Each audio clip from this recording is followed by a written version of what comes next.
Happy New Year, guys. Happy New Year, everyone. Now, let that be the worst tech issue we have all year. Just got it out of the way. Because it's been me the last two shows, so I thought it was just me. I was like, I must be doing something to this to stream. It's my fault, obviously. Mom Bear's good now. She's like, yep. That's funny. In the house. Good evening. What's up, Makisha? Drew. I already watched Silo. Really? It came out today, right? Yeah. Yeah. I didn't even realize it came on today. So it came out at 7:00, and I already watched it. I was already watching Severance, so I was like, yeah, why not? Might as well. Yeah, I'm revisiting Severance. It's still it's so good, man. 3 years later, 4 years later, however long it's been, it's still so good. It's tense. I'm like, wow, what's next? Oh my god. Yeah, just the look and feel of it is just kind of gives you that kind of tense, uneasy feeling. Yeah, and then every time there's like something happens where you start asking more questions, it just that tension just grows more. Like when you find out about the neighbor, and it's just like it's nuts. So it's such a good show. It's such a good show. So I was kind of not disappointed in Anzo not liking it, but disappointed that Anzo didn't like it. Because I know he said I couldn't get into it. Oh, did he? Because I know he started off. He's like, I'm not feeling it. I'm not feeling it. Yeah, no. He said the first 4 because it's a lot of intrigues, a lot of build up. It's a lot of questions that start to form. Yeah. And then he watched 5, 6, 7, 8, 9. I'm hooked. Yeah. That end, because it builds up, and then the end is just all boom. It's like damn. It was so good. Unlike Andor, it is all build up. It's all build up. All build up. Yeah. I'm at work and watch on my lunch break. Nice. I gotta wait till tomorrow, so me and my girlfriend can watch it. Collector Movie Man, what is up? Happy New Year! Happy New Year. Present. Damn. Oh, I was like, hey, he finally came in. What all do you have there? Yeah, what is all that? So it was an American Fiction, of course, Ahsoka, House of the Dragon. I went and got Constantine, Renfield. I'm Gonna Get You, Sucker. The Watchers, Judas and the Black Messiah, the original Blade, Kick-Ass 2, Constantine. Yeah, so that's all those ones I've missed, and I was like, hey, Nice. I ordered them on the site that Collective Movie Man sent us. I actually ordered them for because I ordered 10 of them. It was $7, something like that. So yeah, you get some good deals on. Damn, I have it bookmarked. Groove or was that the Groove or something? Yeah, something like that. But I don't know. It got better. Gonzo, yeah, that's good. That's good. I'm glad you liked it because I was like, man, I was hoping you would have liked it, but the ending is where it's at, man. The ending is where it's at. So I'm kind of curious to see really what's going on with season 2. It's one of the best endings that I've seen in any. I'll probably stay up for 2 more hours still because shame on me for losing track of all release dates. No, it's been a lot. Oh no, I think February 14th. It's February 14th because I saw the preview for it. I didn't know it was actually out. Yeah. February 14th on Apple TV Plus. Okay, same weekend as Captain America. Yeah, that'll be a good one. Did you guys see that reveal? I didn't look at it yet because I want to be surprised, but apparently they put out a first look at the leader. No, I did see a Funko though. I saw the Funko too. I saw the Funko. I was disappointed. I haven't even seen the Funko. Yeah. Because this is one of the big payoffs I've been waiting for since the Incredible Hulk movie. Yeah. I didn't even mean to. It was just oh look, here's all the Captain America Funkos. I'm like, oh, who's that? And I was like, ah. And then it didn't look the way I wanted it to look, so it was a double come on. It was I haven't even seen it. Is his head at least large? No. I'm just trying to pull it up right now. I went saw the Funko, so Yeah, so yeah, Funko would be spoiling us again. Man, so many times they've done that. Just toys in general, which is kind of sucky. But yeah, I didn't even mean to look at it. I was just like, oh, I want to see how the Red Hulk looks. What kind of cap they have. It's I didn't even know they were gonna make a leader Funko. And then I was going through it. I'm like, oh, who's that? And then I saw it. And I was like, yeah. Oh yeah, you don't want to see it. You still don't want to see it? Oh, okay. I'm sorry, man. Oh no, it's cool. Yeah. I just want to wait for the reveal. I'm getting more into the habit of just holding off for reveals. Yeah, because I didn't look up anything for Nosferatu, and apparently and that it leaked like a couple days before the movie came out. Yeah, we're gonna review that tonight. I'm trying to get better at waiting on trailers to watch them with you guys for the first time. I'm holding off for the leader until I'm sitting in the theater on February 14th. Yeah, I will never ever go see another movie like that again. Just it wasn't scary. Like, it was creepy. It was creepy. Yeah, it was a lot of suspense and very, very creepy. I was just like, yeah. And so I saw it in the theater, right? So it's this dark room, and it's like me and like 3 other people. And I'm like, what the hell? I can't get up and start trying to swing on people. Like, no, I gotta suck it up, deal with it. You hear somebody kind of breathing on you, you're like, get off me. The AMC theater that I was at over here was a full house. Oh, really? Mm-hmm. Nice. That's cool. That's really good. And I caught an early afternoon showing. I was off Friday. And yeah, it was a full house. It was like away from trailers. Yeah. No, I love watching them now with you guys because it's so much better. I don't have to worry about running to the movie theater. Because I was like, I sit down, I've seen all these trailers already. You got like what 20 minutes, maybe 30 minutes, from when the movie starts to when it actually starts. Exactly. Yeah. So. Yeah. We got Tony in the house. What's up? Said what up, just Tony? touchdown Sport Kings land. Hey. Oh man, we're feeling Appreciate good, Tony. I'm gonna get You Suck is my dad's favorite movie of all time. Dude, it is so good. It's hilarious. It's one of the best and probably the most underrated parody movie ever. I'm Gonna Get You Sucker, and then Meteor Man. Oh man, yeah. Was it Hollywood Shuffle? Yeah. I thought you bought Meteor Man. Hollywood Shuffle's another good one. I have both of those over here. Oh, nice. I have Blank Man. I have Blank Man. Meteor Man's right there, right next to it. In fact, I'm gonna grab it. Whatever. I need to get Blank Man and Meteor Man. 2 very different movies, by the way. 2 very different movies. Let me just like here. I want to send you guys these trailers that I saw during Nosferatu. So yeah, send them over on Facebook. We'll probably watch. I know Happy Gilmore 2 trailer dropped today. Yeah. I didn't watch it, so I definitely want to see that. Oh, there's an actual trailer and not just the sneak peek that came out during Christmas. It might be the sneak peek. I thought something like dropped like today or yesterday or something. It might be that, but I haven't seen that. I just seen the picture of Gavin Newsom, or not Gavin Newsom, Shooter McGavin, Shooter McGavin, and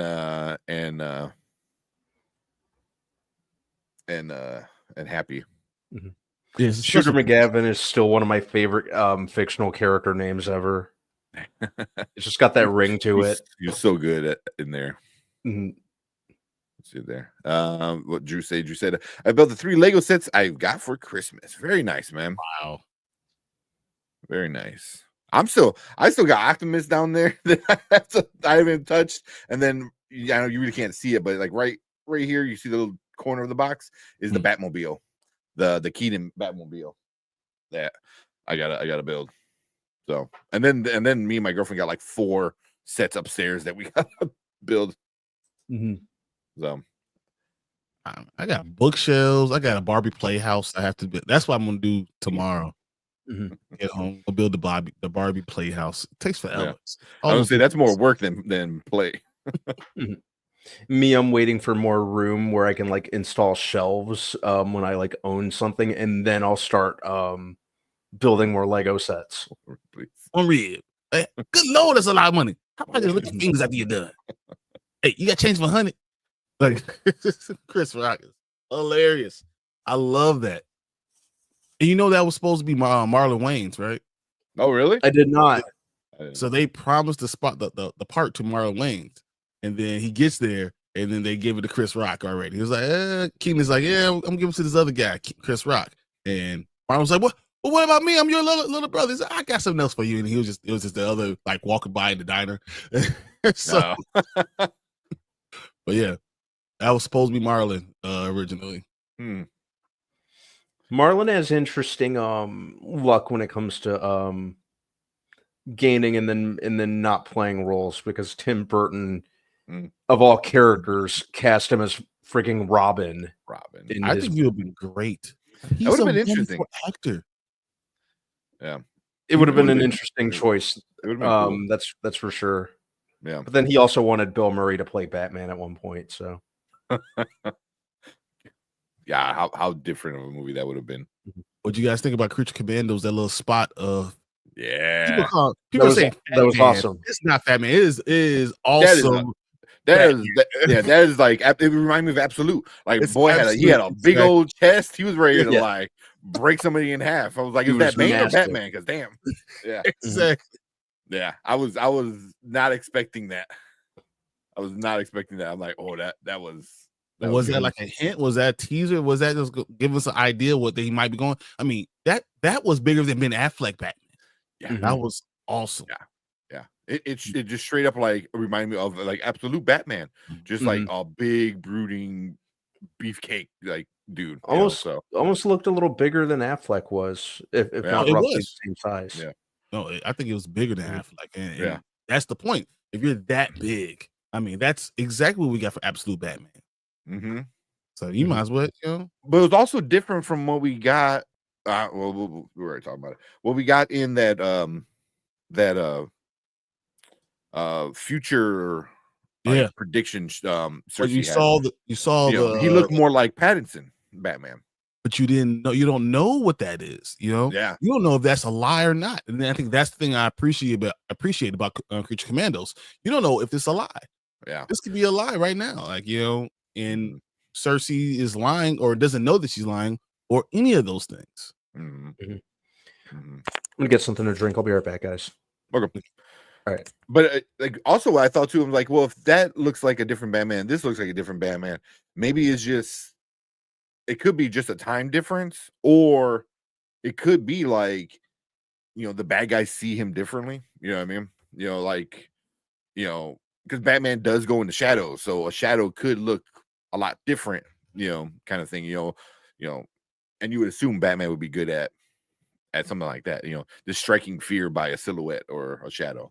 So but either way, I saw it. I was happy to be able to see him correctly. Yeah, What is he really scared of? At that point in time, he was he was in front of everything. Yeah, we're gonna get into that because that was good. Very, very unexpected. I thought it was just gonna be like Amanda Waller's team coming through the ceiling or some shit, and then it looks up. I'm like, I had to rewind and pause it. I was like, oh, like, it's not that Batman. I mean, that's what everyone is driving me. Even my time to shine hello, I was like, no, it's not. Come on, yeah, stop with that. That looked cool. I have the 7 4K Steelbook coming on Monday. Oh, 7. So I have 7 4K Steelbook coming Monday too. Was it coming out? Like you had to pre-order it? Yeah. So I had to pre-order Gladiator Steelbook and 7 Steelbook. 7 comes out on Monday, I believe. Yeah. Nice.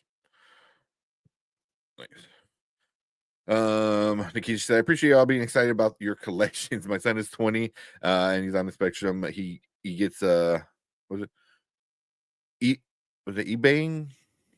eBaying 100. eBaying? Yeah, okay. Oh, only hundreds of WWE action figures. I'm gonna show him how you are over your toys. So cool. I mean, dude, I have I wish I could show you guys my list of stuff. Yeah. So I am super anal about stuff. And like, so I have a list of it all written down, what number it is. Like I have the apps, but it's nothing like pen and paper, just writing down all the stuff. I think you remember it better when you physically write it down. That's like something like our old school generation. This is 8 pages in. I still got like everything that I have it all written down. I keep a running total just because you want to know what you have, and honestly, I got to a point now where I realized I have a little bit more than I thought I had. So, yeah, because I'm looking because I have 2 bins. Let's see what you can see it. I have 2 bins of stuff down here. Yep, like those are. I just can't put that on the shelf. Like I have my Alex Ross, Justice League, all of my Funkos. It's so much stuff, man. And it's just like I don't have enough space for it, which sucks. And no, I mean, my room here, like I've been where you are, and so Tank has a big base. He's not giving you guys the full thing. He has. Well, I'm in the corner of here, right? And then he has everything upstairs. All the stuff that used to be his background. He has all that stuff upstairs too. Yeah, that's all my girlfriend's stuff. Almost all her stuff. So like he has a lot of stuff. He had boxes and boxes when I was over his house anyway. So like I have a box and a bin, and I still have 2 more bins on my shelf, like my storage stuff down here in the basement of like stuff. Not even including like my like music stuff. I have a whole bin of just music memorabilia stuff. Your guitar to everybody. That's I have that right here.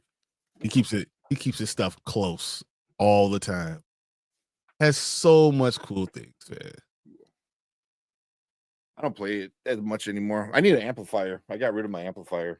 My BC Rich. I got this for one of my birthdays. And then so this thing's pretty old. I like a Metallica concert, but oh yeah, he's gonna get amped though. It's gonna happen. I have a connection that connects it to the computer, and I have like this amp that's on the computer, which is kind of cool, but it's not the same. It's just not the same. But you gotta feel it, and that's what you're gonna one day you're gonna come home. It's just gonna be there. I know, but yeah, that's my baby. I put a lot of money into this. Like I got like better pickups. Badass guitar, dude. Yeah, this is Metallica one. I always love. And then the way it's shaped, it doesn't fit in a normal guitar case. So you have to buy a special guitar case, and it's basically the shape of a coffin. So because the way it's shaped here is like, so you buy a coffin guitar case for it. But I have it hanging up usually right here. I said, "Hey, Tank, you should show me your guitar." He went like this. Yoink. Yeah. But yeah, that's one of my babies. Nice. That's what you. I don't know. I think as I wasn't able to do stuff when I was younger. So as I got older, like only thing I had was my comic books. So as I finally got older, I did all the stuff that I wanted to grab. I was able to grab. So it's. I have like 700 Funkos now. I counted the other day. It was my God, man! Like I have, like literally, my kids bought me like 15. But my kids and my wife bought me like 15. They're upstairs because I have nowhere else to put them, and they started their own little collection. Nice. the Sonic characters, Moana, the Lion King. I have all the ones I've taken them down and I put it in their rooms to have them to have their own stuff, so they can stop touching my stuff. Like leave myself alone. Yeah. Because all these, there's stuff behind it. It's not just the ones you guys see. There's like layers of it. Yeah. Because me and you have the same shelf, So like here you can see like the Venom. Like I have those are the comic book Funkos, and then you see how much space is there. So it's like I didn't want to cover things up, so I started putting my statues in front of stuff. So so like Erica comes down here and she goes, "Oh, there's just so much space left." I was like, "Yeah, but I just don't want to like put everything and block everything." The Funkos I get because they're all kind of squared up anyway. It doesn't matter. It's still because I have doubles. I still have doubles. Like I've given out so many doubles. I still have doubles. Right. So I put those behind each other. That Funko built exactly. Eventually, like I'm telling you, when my girls have to go to college or go, get married or any of that stuff, it's all gonna go away slowly. Start selling off, selling the investments. Because I have some really cool comic book things too. I read so much of it. I still go through. I was reading, sitting down, waiting for my wife earlier, like going through stuff. Yeah. I read all the Ultimate Spider-Man things right now. It is so good, dude. That last issue. I know you want to say that last panel. You were like, that had me shook. I was like, holy crap. Oh damn! I'm a couple issues behind, so I need to get caught up. Oh man, that Christmas one is good. The Christmas one. Good. Check that out. Check that. So I know a collector asking. I have collectible action figures behind me. Some are, some aren't. Like a lot of these up here are the McFarlane ones. Actually, the yellow one right here behind Wonder Woman, I got that for Christmas. It's Sinestro Parallax, which is awesome. But I have a lot of like the metal, DC metal ones. Yeah, all the metal ones. Yeah, I got all the metal ones. I got like Superman, Batman that are the Black Lanterns. I got those. Some other atrocities is back there. Big boy in the back corner.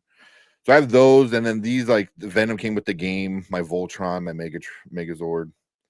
You don't even see all my Metallica stuff down here. These Funkos down here, but see a lot of these like Brian, you're saying like they're worth money. Like the 4 Funkos here, and then behind those are 4 other Metallica like figurine statue kind of things. Just that shelf down there, right? Just this shelf that you guys can't see. That's about like $800. Yeah, I definitely just that. That's not even including the comics that I have here. There's this Wolverine comic I have here. These X-Men figurines that came out last year, I'm missing 2. I'm missing Rogue and I'm missing Wolverine. I checked Rogue first Wolverine. Wolverine is $100. That's the cheapest I saw it. Rogue is $150. That one? That's $100 right there in his hand, which is insane. And then Rogue is $150. So a lot of this stuff, like if you hold on to it, it gets it holds a lot of its value. Just because of collectors. Yeah. So I was so pissed, and those are the only 2 I'm missing out of the 2 sets, because there's 2 sets that released, the first set and then the second one. Yep. So, but I got Storm. I got my Storm right there, and then I think over here is like Cyclops behind. I have I have all the sets, and there's so many of them on the shelf that I put them sideways so no one gets to see them. But I have them. Yeah. There's so much other stuff I have too. So I mean, your stuff, you have original art stuff that I was in love with when I saw it. I was like, man, and he has like more minifigs that you have. You have no idea what these minifigs. All right, so it's not even makes sense. I have a lot. Well, that's me. That's me and my girlfriend. We kind of started that, and then it just kind of snowballed into this like giant, collection of minifigs. But again, a lot of them hold value, man. Like, I have who's the bad guy in the first Fantastic Beasts? Grindelwald? Not Grindelwald. Graves, Colin Farrell's character. Colin Farrell's character, but he winds up being Grindelwald, or whatever, yeah. But he's alone is worth like $60, which is stupid, and I have him. So, and you have a lot of these sets that are worth a lot of money. But like minifigs alone, I probably have like easily $1,200 in like resale value, if not more. Just minifigs. But a lot of these, like, honestly, all these figurines here, they all look cool. They're all Temu. They're all Temu. Because I'm like, you know what? I love it, but I'm not gonna spend like $300 on these statues. So I got the bootleg version, and they look good. As long as you don't, look at them like a few inches from your face, then you're like, oh, that looks like shit. But from back here, they look good. Yeah, I got some cool ones, but I can't see them on here because Thor is so big, right? So it's hard to see him. And then the big one, Beta Ray Bill is so big, it's hard to check him out. Like this, it's hard to put all this stuff out. So it's just yeah. Yeah, it really is. It sucks. What I think we might do is maybe do me and you both do a tour of our stuff and put that for like members. Oh yeah, I could definitely do that. So I'll just kind of go through a bunch of stuff. I know Brian's got a bunch of stuff, but I got a bunch of stuff too. Oh, I'm telling you, you might have more than me. I have a bigger room. I think Tank has more stuff than I do. That's yeah. I mean, I got a table here with holy crap. I got the Art of War. Then on top of that, I have the complete collection of Schitt's Creek. Then on top of that, I have like a ripped apart hard drive, and then liquor, and then a bunch of hats. Tank just hats. I mean, whatever. Okay, it's awesome. Bro, team it. You know what? It's depending on what you get, man. I got some stuff that just is shit. But for the most part, you get some really cool stuff as long as you don't expect it to be legit. And doesn't have to last forever, but just to enjoy it, just to have it, display. I think that's fine. Yeah, like I got a lot of bootleg stuff. But. Yeah, it's the thrift store or the Dollar General of the internet. Pretty much. Anything you think of, they got. Yeah, but I would suggest using PayPal though. Don't give them your credit card. Do not give Temu your credit card. I'm telling you that right now. Do not do that. Absolutely not. No, absolutely do not do that. So go through PayPal, go through some kind of third party like Google Wallet, Apple Pay, or something. Yeah, go through a different protection.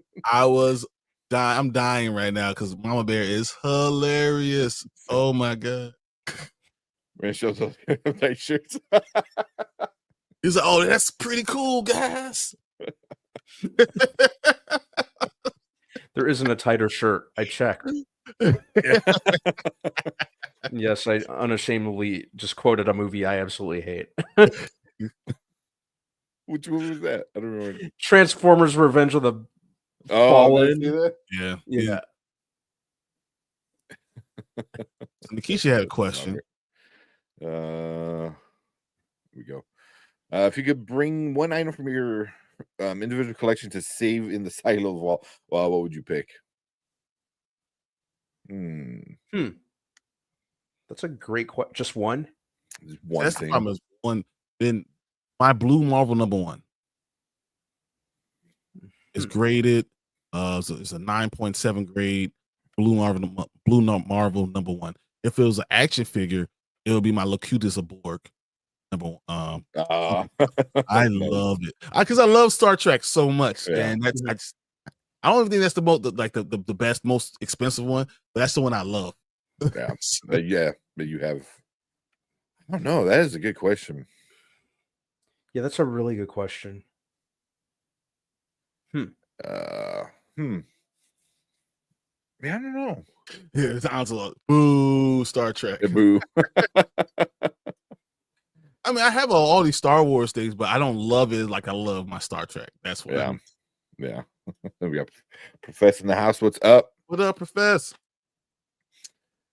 Man, I don't know, man. I think honestly, it might be my guitar. It might be my guitar. Like I didn't think it was that close. I thought it was definitely. It might be, because I'm like, there's a lot of the action figures I like. A lot of the comics I like. There would be a Wolverine, a Frank Miller Wolverine. I forgot what the title of it's called, but it was when he's like back in Japan. I know that might be a close second. I know that one. Oh, God. Yeah. If I had to pick a comic, it would probably be my first Ultimate Spider-Man from 2001, I believe, the first issue. Yeah. If I had to go with an action figure, I'd go way back. And I still have this package. I have Wild Wing from Mighty Ducks. That was when I first really started. That was like my post TMNT collection were the Mighty Ducks. And I still have a ton of my Ninja Turtles. And probably my karaoke machine can keep me busy, keep me occupied. Yeah, I guess it would keep you occupied. Machine that I was just messing with all New Year's Eve. You're just sitting there and I'm just laughing at what everyone's saying. Mm. All right. It's 2-minute warning. We got 2 minutes left till we're done. I didn't realize all this Star Trek hate. I know. It's Anzo, man. Anzo is because he loves Star Wars. Mama Bear Star Trek. I love Star Wars too. Mama Bear loves Star Trek. Keisha loves Star Trek. I mean, they understand. I love Star Wars too. But I think the J.J. Abrams verse kind of jump started this, like me really getting into Star Trek. I was always into the Next Generation. That's one of my earliest childhood memories, was watching Star Trek Next Generation with my folks. Yeah. I'll be a fan of that forever. No, I honestly think Star Trek The Next Generation is my favorite thing. Mm-hmm. Like I love it. I will still watch Next Generation. Like I have, I go on it all the time. It still holds up. Plus, I literally have really does. Star Trek. That's it. Yeah, they're always playing Star Trek on. It's either the Next Generation, or what's the one with the chick Space Nine or Voyager. Voyager. Voyager's not as good. Deep Space Nine is good, man. Deep Space Nine is awesome. It took me a minute to kind of get into Enterprise. I still enjoy that one. Yeah, New Worlds is pretty good. I mean, but there's nothing like the Next Generation. Like there's nothing like it. Yeah. So like my grandfather, like every time I went over by their house, they're watching, Next Generation. Like I wish I appreciated it more when I was younger. I love that. Mama Bear said, "Say what you want. There are 4 lights. I don't care." I don't know if you remember the episode. You can torch me all you want. There are 4 lights. I love it.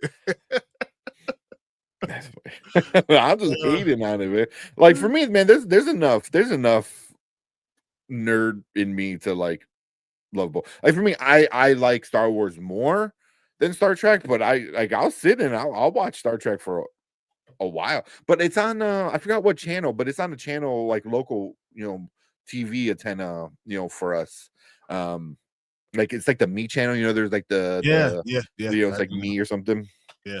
And they're always playing Voyager or Next Generation, always. And I watch it anytime. I could be doing anything. It could be getting ready for my wedding, but the Star Trek comes on, I'm like, crap.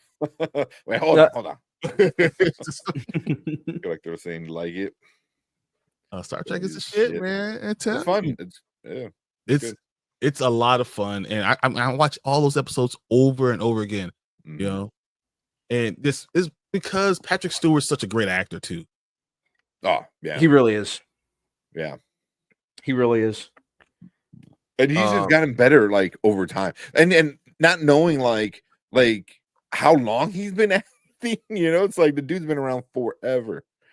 And then he could do like American Dad, and be like just a complete stupid, weird character. He's not he just as he's comfy playing serious roles, he's comfy with poking fun at himself.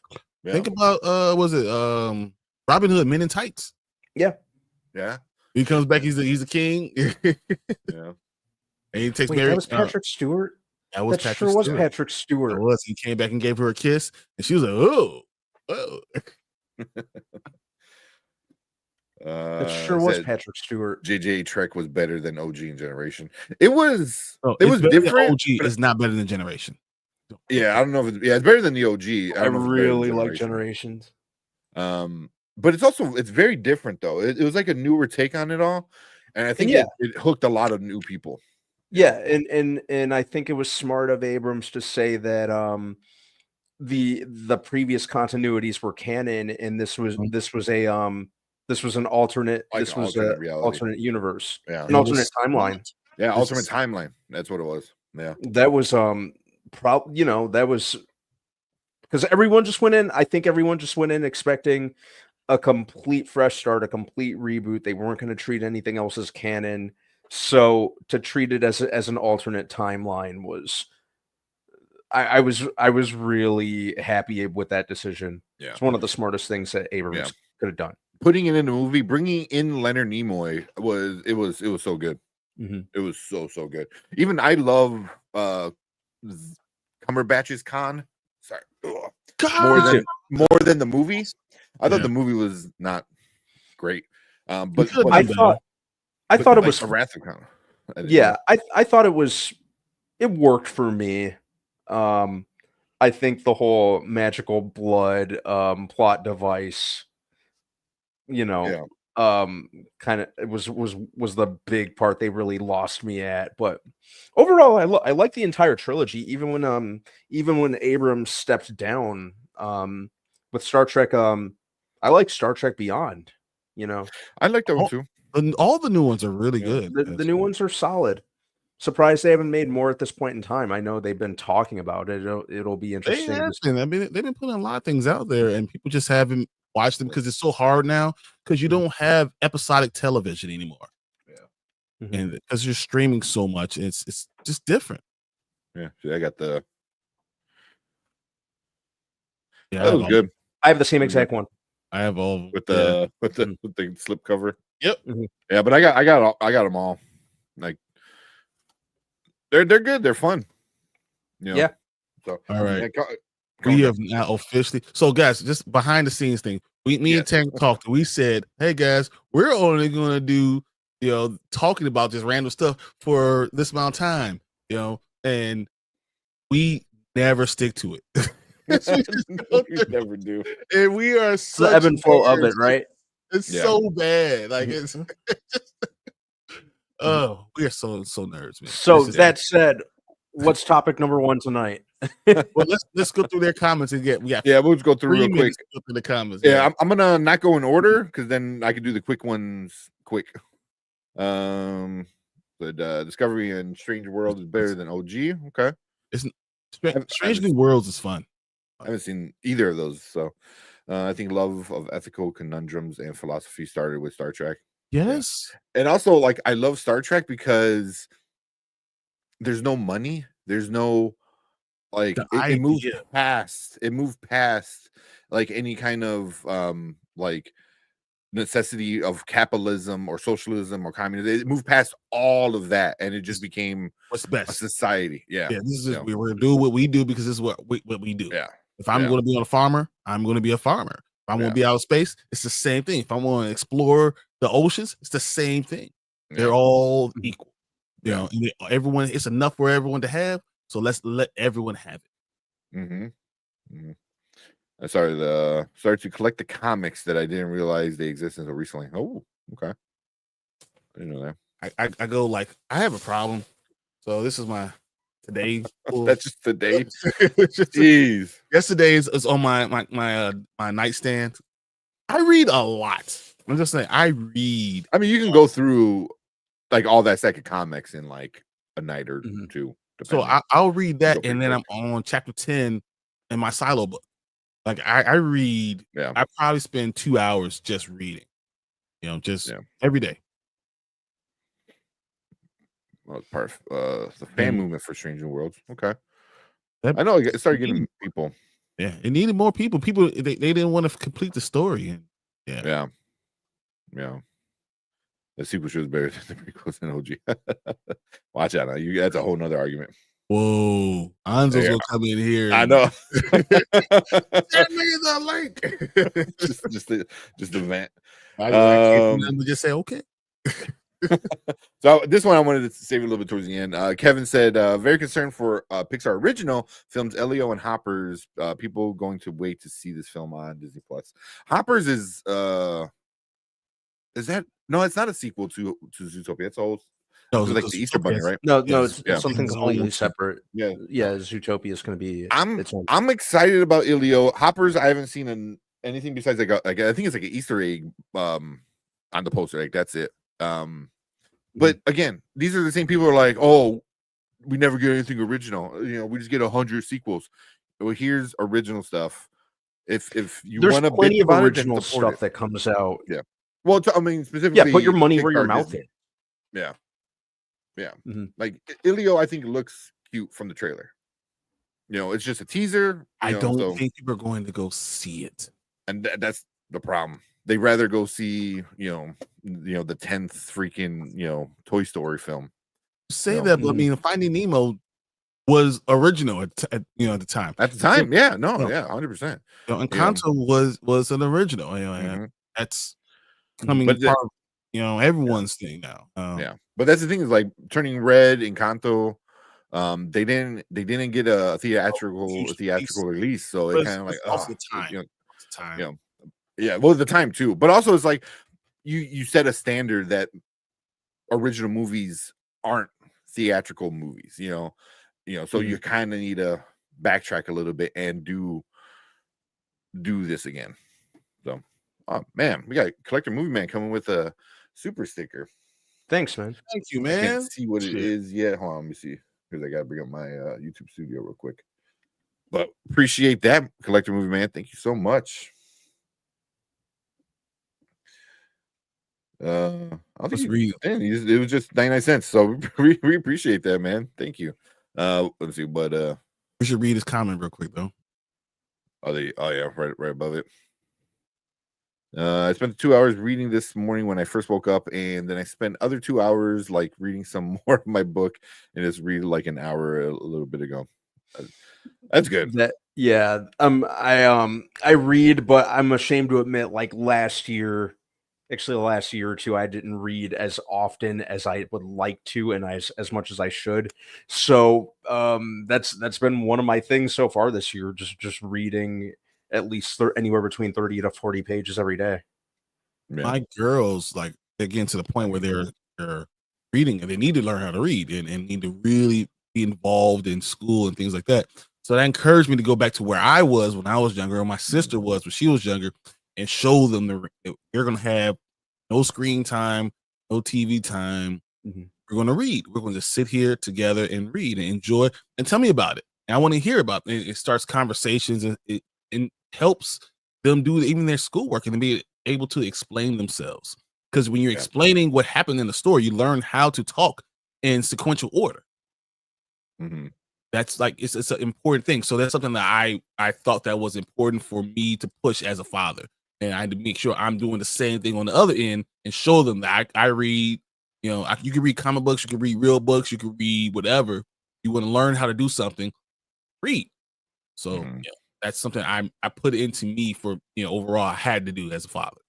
Yeah, I need to get better at it because I can already tell my oldest son, he's only 2, but he likes books. He don't sit still to read, but oh man, that's the thing. I'm like I gotta like read more in front of him. So. Erica is a librarian, y'all. Yeah. Yeah, my wife is a librarian, so like, this is what she does. So yeah. Well, if you like look at my old background, you can tell the difference. Like, there's a lot of toys. The other one was a lot of books and little toys sprinkled in there. So, all right. But yeah, go support original stuff, man. That's just Paramount Pictures film slate isn't strong. Yeah, Paramount's going through some issues. Domestic box office going to carry Sonic 3. International is Save Mufasa. Yeah, 100% has. Oh my goodness. Yeah, which is good. I mean, both films are gonna do well at the end, and that's really all the studio cares about. So, I mean, Mufasa probably doesn't deserve it as much, but yeah, you know how I feel. So, yeah. But it's still making money. Mirrored Moose. My daughter loves those stories. Okay, check that out. Oh, Mirrored Moose. Oh, I actually seen. I don't think I ever heard of that one. So, yeah. So I just gotta find things my my son's like interested in. Like, he likes books, like he likes looking at pictures and stuff like that. But I try to read to him, and it's just like. He sits there for like a half a page and is like, all right, turn the page. I'm like, bro, I'm not even done yet. Like, nah, turn the page. So you're done. Done. Yeah. Because we're younger, made book reports. Oh, nice. Yeah. Do a book report during the summers, 17, 20 books. Still love to read. I think that's, have to do something like that. It's just, it's little. It's not, you don't push it on them as much, but you say, this is what we're going to do. Yeah. And I'm going to be an example. And I'll show you how I do it. You know? My little one is probably the smartest of everybody, but she doesn't like to be pushed. So you have to like do it yourself and show I'm going to do it. So now you're going to do it. So yeah, she's very willful. Mm-hmm. That's what you're going to have. Willful kids. Yeah. Goes 40 books and I'm at 33. So my goal is 2025 is 40 books. Okay. My man. Well, usually, there's an app you can track your books on. I forgot what it's called. Before Isaac, my like wife would do like 50 books, man. Like her sister does a buttload of books as well. Now though, like unless she's really into a book, you know, like Silo, she was really into it. She knocked that out in like 2 days. So fast. I'm like, man, I'm still reading it. Like I'm on chapter like 18. Bro, she flies through books. So all right, run through. We're gonna appreciate that, movie man. The new Superman movie. Which comic book should I read? James Gunn released a list of books to read. I can find that, but keep going through the comics. I'll get it. Yeah. So, but yeah, he has a list. What announcements do you think Lucasfilm will make a Star Wars Celebration in Japan this year? Honestly, man, nothing big. I don't see them doing anything big. You know, maybe we get like a teaser or our first look at the very least, a first look of the Mando movie, which might just be Mando and Grogu. So like it's like nothing new. I really don't see them doing anything big. You know, they might announce a couple movies, but at this point, them announcing movies is just like, okay, cool. You know, like you do that every year and we get nothing. So like no one cares anymore. All right, I got the list right here. So, all right. Number 1, All-Star Superman, which is the main influence. We already know that. Yeah, that's a good one. 2, Superman in the Sky, modern influence featuring James Gunn DC Comics architect Tom King. He's who they kind of the architect over the whole thing. Number 3 is Kingdom Come, another major influence. Of course, that cover is awesome. Yeah, Kingdom Come is such a great read. My god, that's so cool. Number 4 is Superman. Whatever Happened to the Man of Tomorrow. He said number 5 on his list is Supergirl, Woman of Tomorrow. So that's for Supergirl. Yeah, the Man of Tomorrow one. I think you saw a lot of that in the trailer. Yeah, Kingdom Come absolutely is so good. It's so good. It's one of my favorite storylines. I would love to do that, but it's so hard to do because you have to introduce so many characters, and there's so much. It's epic, really. You know, you got Superman, you got Shazam, and that Shazam showdown is, it's good. It's really good. And Supergirl, Woman of Tomorrow. That's what's going to be the Supergirl movie. They say that's going to be the main basis. Yeah, the main basis. You know, and they're going to do some tweaks to it. Like Lobo's going to be more of a bigger, part of the story. But also, it's a 6-part comic book series. I have 2 through 6. I don't have number 1. I was so pissed. I wind up picking up the 2 through 6 at about Kingdom Come. No, Woman of Tomorrow. Woman of Tomorrow. Okay. Yeah. So I did look for it. I think I might buy it just so I can have in my collection. Because it's worth some money. You know, if you buy it and it's graded, it could be up like a couple $100. But I just want it for my collection. So I saw it on eBay for like $25. I might just buy it just to have it. Let's see. But I have 2 through 6, and they're all the first print. You know, so yeah, I was so pissed. I was at I might just I might even do it as soon as this weekend. Yeah, I might just pick up the paperback for the hardcover, whichever one I see at Graham Crackers. So I'm really curious to read the entire thing. I've heard nothing but good things. Yeah. Even Graham Cracker, the number 1, Woman of Tomorrow number 1, is $40. Mm-hmm. Yeah. Yeah. Everywhere I saw it's pretty expensive because I bought 2 through 6 at a like a resale shop. Half Price Books it's called.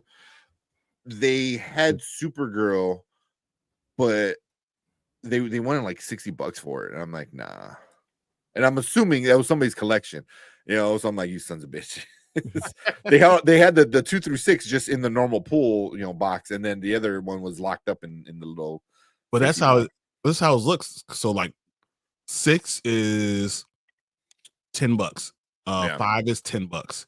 4 is $20. 3 is $10. 2 is $5. And then 1 is 50 or 40. Yeah, 4. So I saw it on eBay for like 25. So I might just get it to have it in my collection. But each one I bought for like $2, which is nice. If it's the Frank variant, oh, I bet. Nah. I mean, that's yeah. So yeah, just look up those.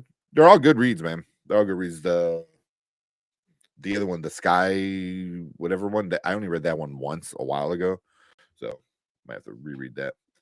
All right, but let's get into some of these other things.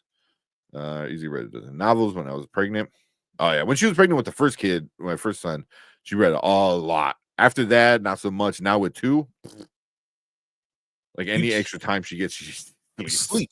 Yeah. So we're gonna get a hotel room this weekend. Oh man, that's gonna be a nice room. We're gonna be all over that room sleeping.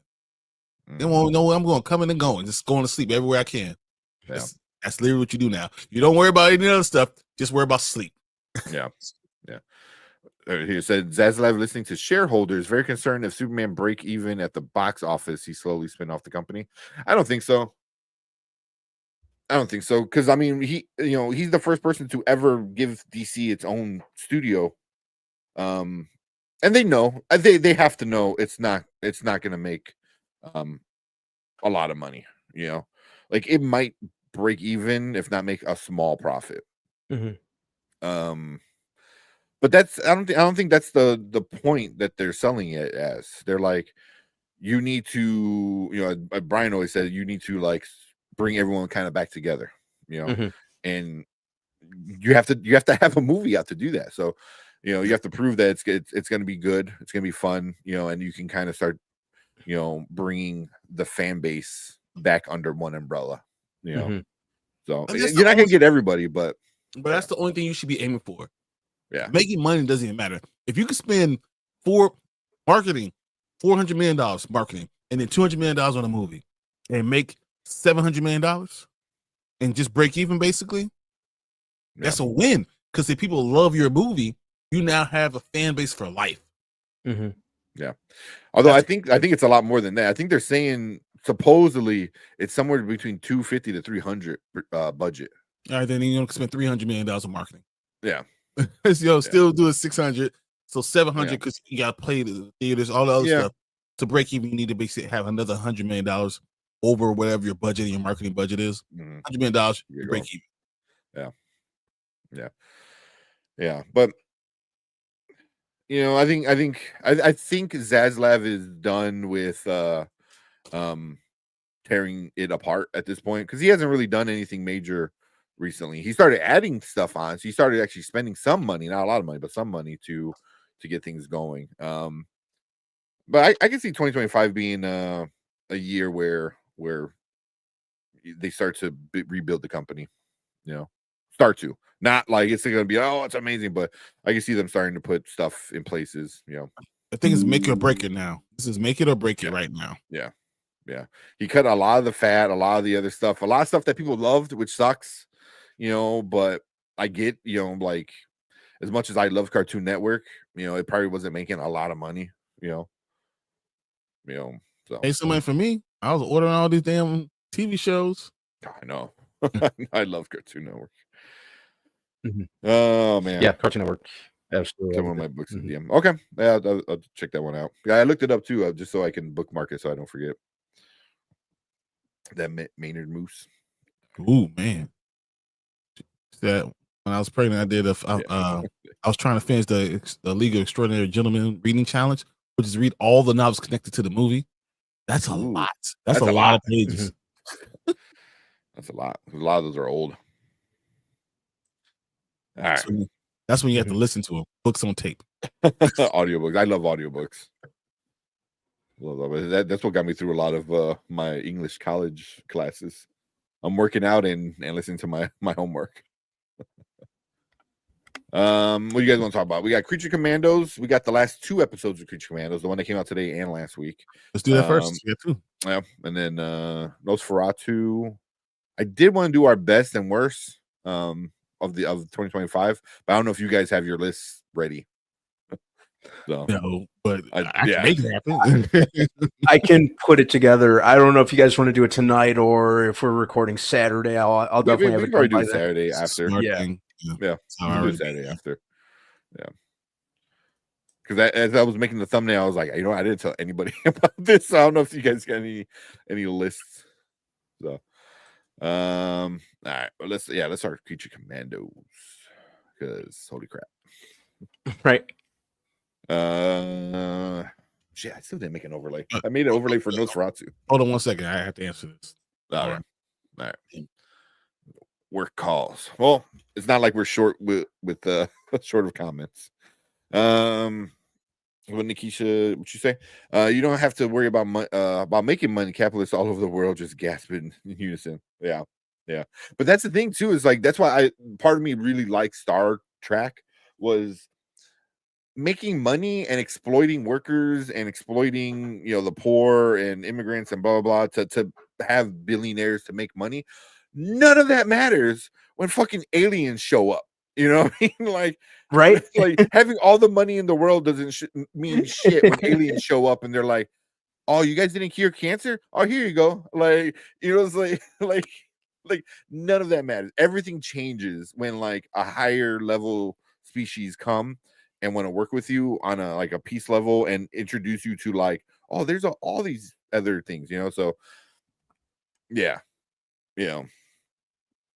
and you can see, I mean, there's still that in the universe. You definitely see, you have like, fascist regimes in Star Trek. You have a lot of, like the Borgs, like that's obviously not, very, a friendly. It's very, a hive mind, so you have like stuff like that in the galaxy or in the universe of Star Trek, but for the most part, like the Federation or the Union, right? I think, like Federation, right? The Federation, right? I think so. They're all like not worried about money, which is awesome, So, yeah. Sorry, alarm. Yeah. Said I'm gonna let you guys go because I haven't watched the last few episodes of Creature Commandos. Check it out, man. Go watch it. It's good. They're good. But we're gonna be on that for a little bit, and then we're gonna talk Nosferatu, and then we'll probably watch a trailer towards the end of the night. So for sure, Happy Gilmore. Happy Gilmore is one of my favorite movies. So knowing a sequel is coming out, even if it's a teaser, I haven't seen that. So it worries me, but it does. I mean, Adam Sandler now is not the same Adam Sandler then. Two very different people. I'm not going full brand man. It's shut up, man. It's gonna be the worst movie ever. But I'm going half brand man. It might not be good. What, Happy Gilmore? It scares I'm me. talking about what you for Gladiator, Plaza, for anything sequel you sequels that we don't need. It's the worst thing ever. Like, no, I'm not going full Brandman, but it might not be good. So I might be half Brandman. Just give me half. Yeah, I'm on the fence about a Happy Gilmore sequel because it's another sequel we don't need, but Adam Sandler, Happy Gilmore is definitely one of my favorite comedies, so I'm a little more open to it. And Adam Sandler, as far as sequels go, I'll allow this one. Give him a chance. I said the trailer I wanted to show you guys was called Black Bag. Okay, take a look at it. I'm always down for some trailers. And it said exactly, I'm a pacifist because of Star Trek. Nice. Come on, I'm a pacifist till you cross the line. From my line here. And then Yeah. He said if a higher level alien shows up to our world, our world will pew pew it. They would think they would. It would be like Mars attacks. That's what it would be. Like, send them nukes. That's what it would be if you ever see Mars attacks. That's hilarious. Yeah. Hey, Black Bag. Yeah, okay, I got that. Clean Blanchett, Michael Fassbender. Okay. Oh wait, yeah, I think I did hear about that one. Yeah. Or see something for it. Human. This is my piece. Are you sure, Mama Bear? You sure you're not American? She sounds like. Never mind. I was gonna say Southern.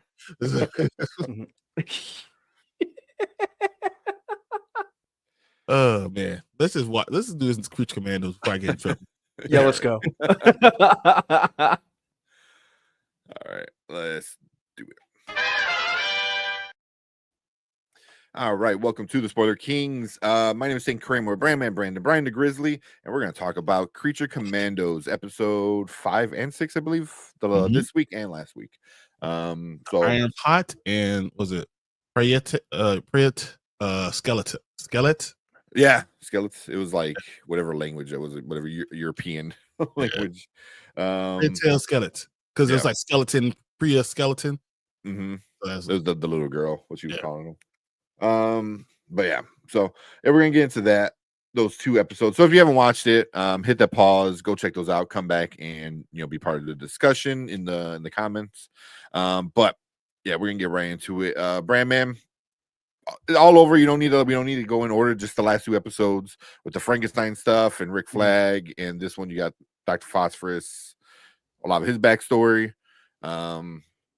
Plus the main story still happening. But what you think about the show so far up until now? I like how contained it is. It's doing, even though it's doing all this world building, I like how contained and to the point the story is.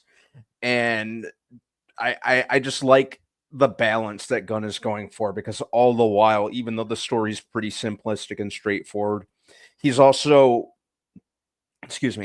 balancing that out with giving us more backstory on these characters. And which I think I think he's doing quite well. He's doing it like every episode in some way, shape, or form, which I think is really good. Characters that I didn't even I wasn't reading Creature Commandos before this. I didn't no one was pay very much attention. No one was. Yeah. I'm not going to pretend like I was reading it, and now I'm invested in the characters and find myself wanting to learn more about them. And I really like kind of the, for lack of a better term, ass backwards approach James Gunn is taking to this. And by that, I mean, he's starting with more obscure characters in the fashion that only James Gunn could. And, doing more world building and having the Easter eggs with the big characters that we know of. I think that's a cool little subversion. But yeah, that's what I like about the show. Simple story, interesting, obscure way to kick off this universe, so to speak. And the subtle world building James Gunn is doing just so well with balance. Yeah. Okay. What about you, Brian? What do you think about this the show so far? So I'm not like in love with it. I think it's good, but I'm not like over the hills with it. I mean, I think that it's just the story I've heard before because of the movies that we've had. We already had this stuff. I've already heard this type of movie, this type of team. I've already seen it. So the characters are interesting in itself. I do like the Bride. I mean, I like all of them. Dr. Phosphorus.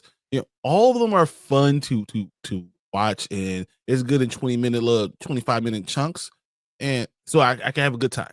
But with that all still being said, I've seen a lot of this stuff before. I understand what's going on, so I'm not like head over heels over it. So, which is understandable. it's pretty niche content. So yeah, I have to understand and respect that. Yeah, I like it, but I've seen it's the same exact thing I've seen. It's very comic booky. It's very comic booky. Mm-hmm. It's not trying to break the mold or anything. No, everything is exact. There's no surprise. Like, no, I know exactly what's going on. And it's just what it is. And I'm not hating on it or anything like that because I'm interested in watching it. Every time it comes on, I'm like, hey, I'm looking for it, watching it. But when I watch it, I'm like, oh, okay. And I have it, and it is what it is, and enjoy it. I enjoyed the Iron Pot. I enjoyed Frankenstein, David Harbour. I enjoy Rick Flag Sr. I'm enjoying the album, but it's not anything that I didn't already see. Sure.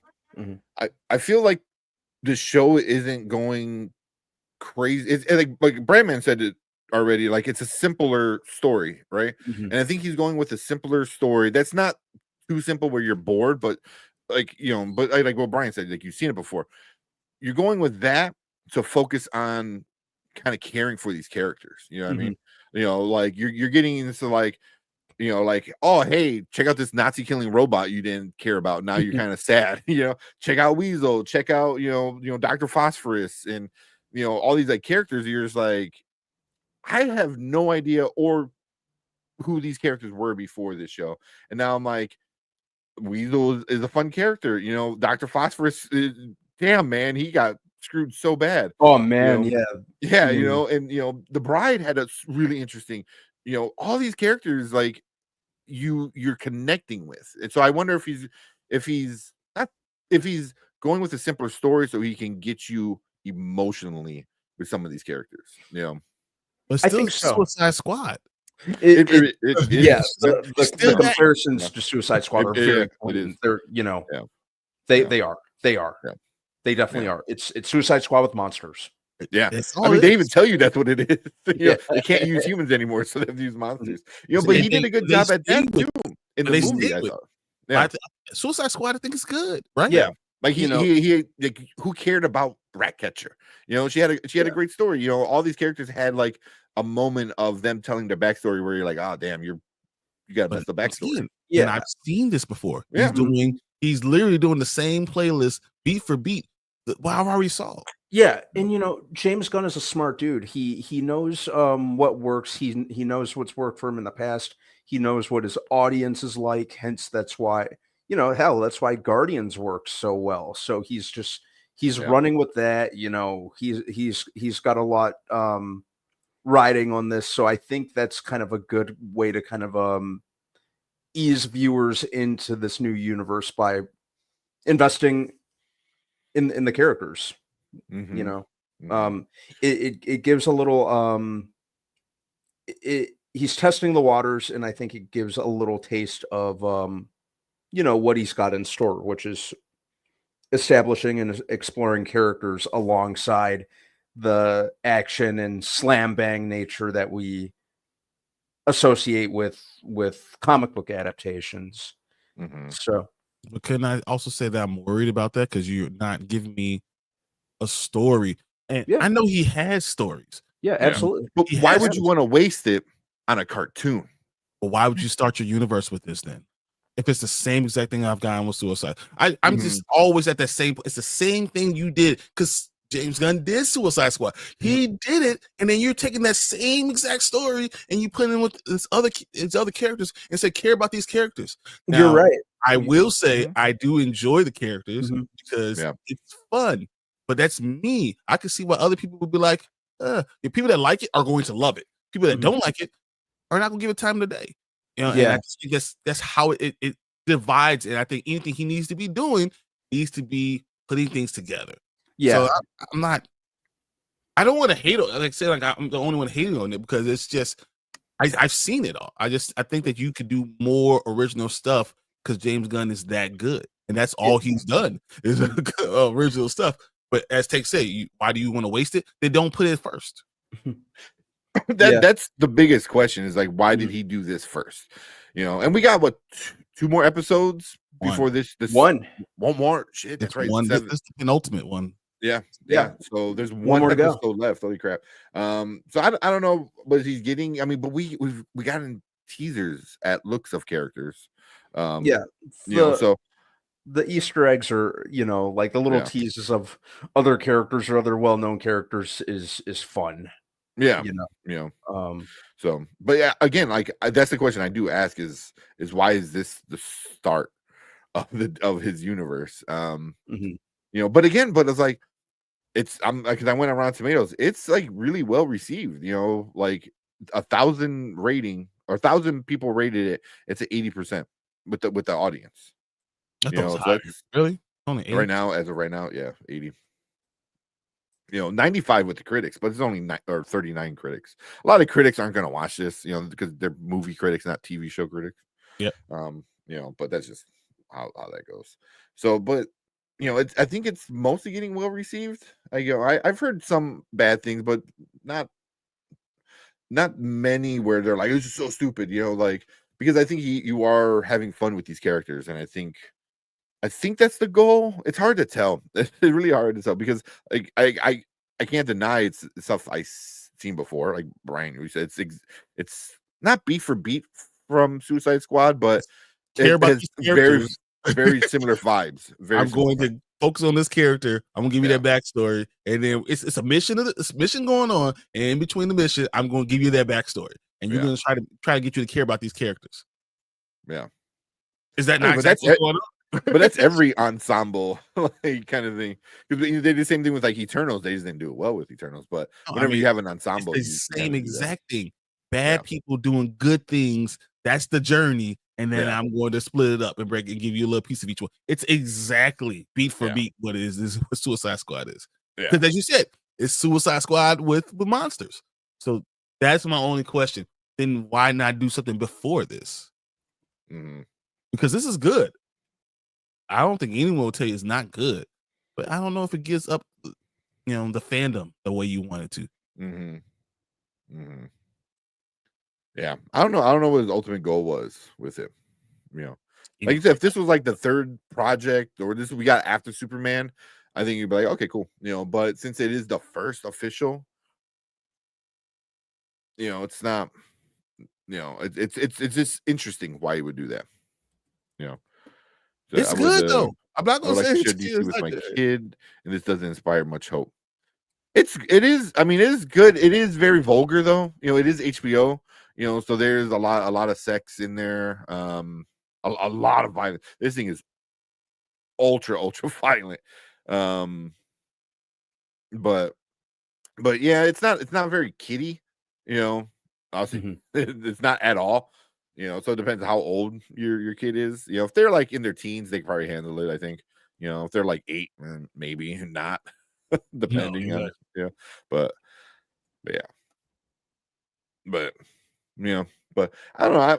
I'm enjoying it. With how it ended, and I completely forgot. This is the penultimate, and we got one more. I thought we had 2 more for some reason.